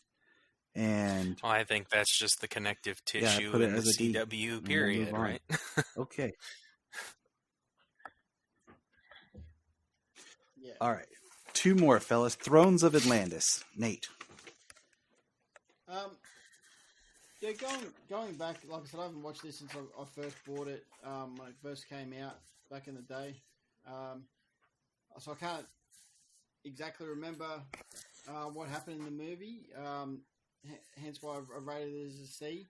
But I do like the fact that, like I said, I think this is the movie that started to bring on the proper voice cast, I suppose, moving forward with this continuity. And I think I remember enjoying it for what it was. But yeah, unfortunately, just because I can't remember exactly everything that happened in this movie, it's something I'll have to go back to and watch from start to finish, especially with all these, from Justice League War moving on. So, but yeah, that's why I ranked it as a C, because I know I enjoyed the movie, but I just can't remember all the parts that actually happened. Obviously, it's the origin of Arthur.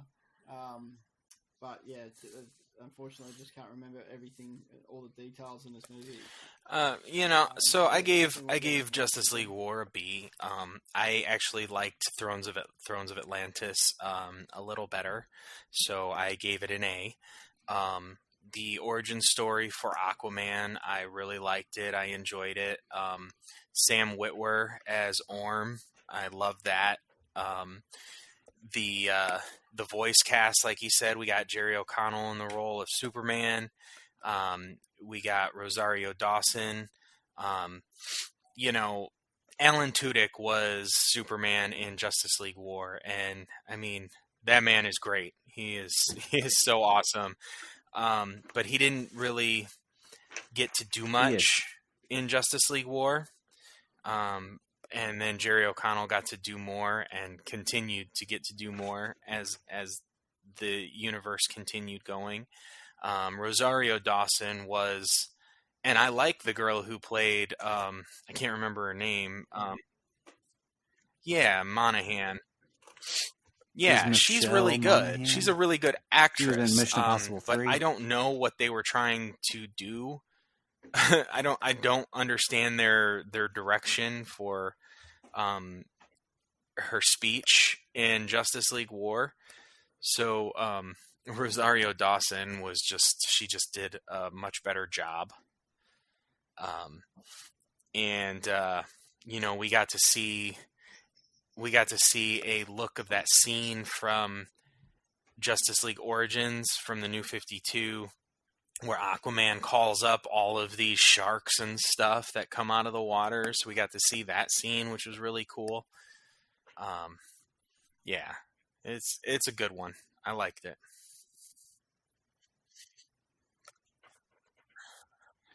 Yeah, I'm gonna throw it up as an A and average it in as an A here because of everything you just said, and I like that. You look at this movie and War together, both being off the New 52's first volume of the Justice League, and then the Aquaman story. They do a good job of adapting them and tweaking them, having Shazam appear in War, and then having this movie more as Aquaman's film with the Justice League, giving him a great introduction, right, and story. And well, he was in Origins. Shazam wasn't in Origins, so they kind of like swap positions there.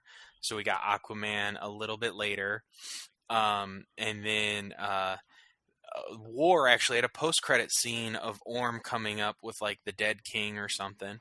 So it was actually a direct sequel. They really built off of it that the King of Atlantis died in the Apocalypse invasion of Earth, and Orm uses it as an excuse to wage war on the surface.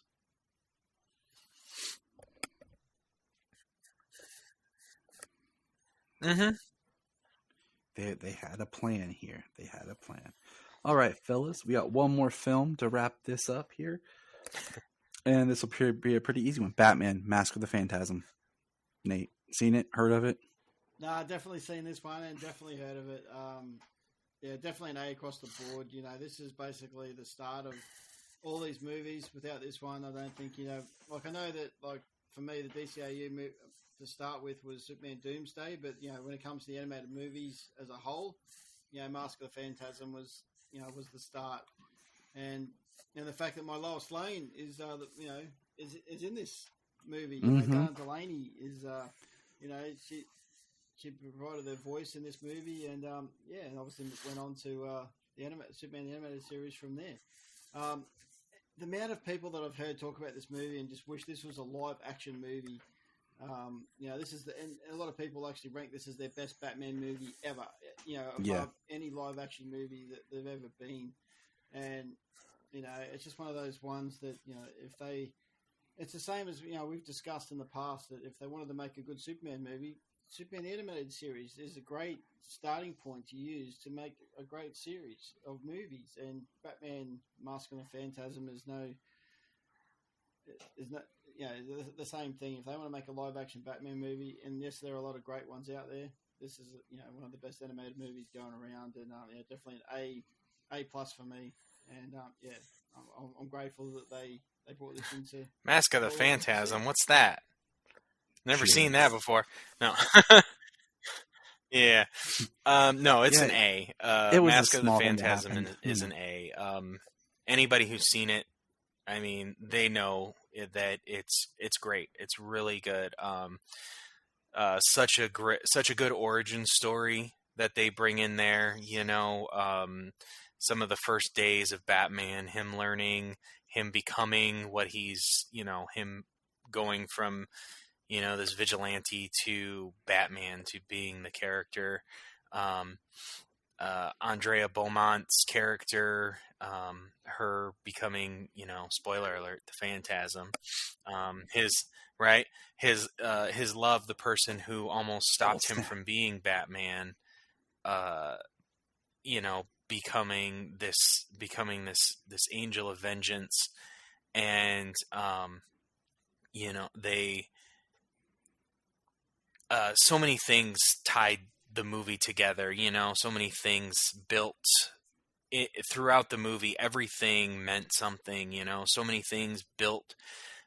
Bruce built the character of Batman around him, things he took from different places. And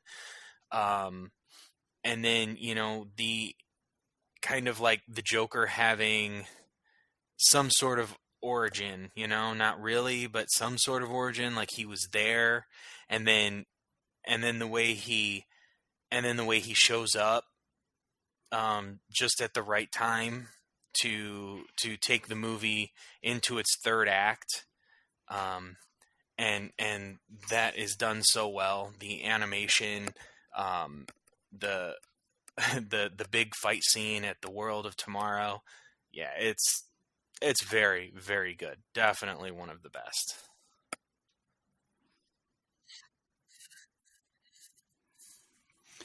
This is an A for me. I mean, this is a movie that when it came out, I saw that it was coming out, and I asked my dad to go to the theater. My brother kind of wanted to see this, but he also wanted to see, I think it was Beethoven, and I kind of like talked him out of it.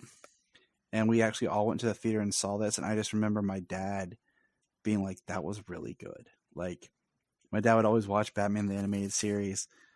So we all came out really enjoying the film and being a really good Batman story. So like, yeah, this is back to that, like you said, that S tier, A plus. Like, this is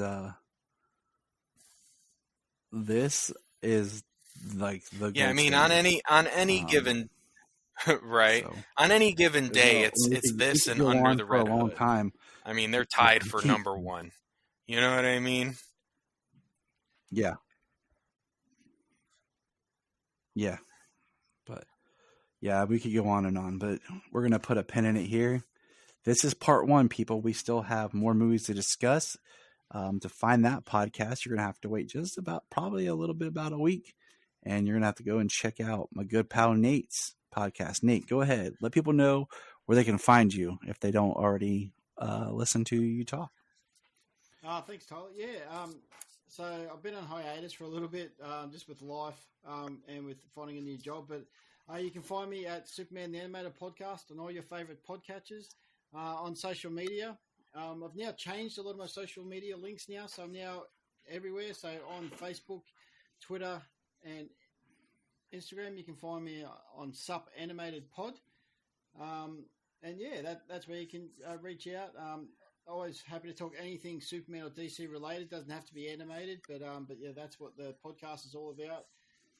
And yeah, looking forward to doing the second part of this, and it'll be released soonly after we record. All right. So everybody check out Nate's pod. Go and listen to him talk about the animated series and get ready for part 2. And remember,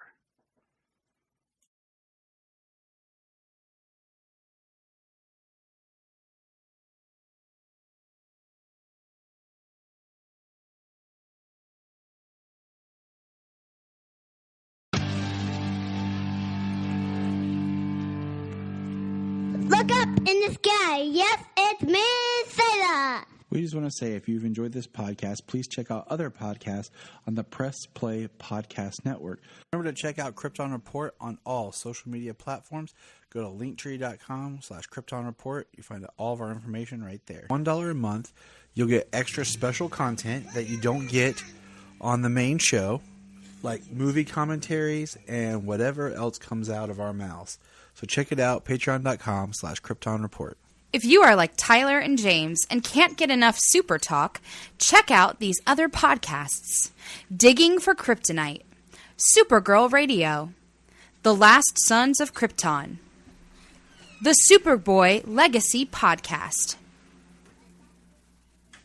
All-Star Superfans, Superman the Animated Podcast, The Aspiring Kryptonians, Always Hold On to Smallville, Caped Wonder, The Geek of Steel, and Truth, Justice, and Hope podcast.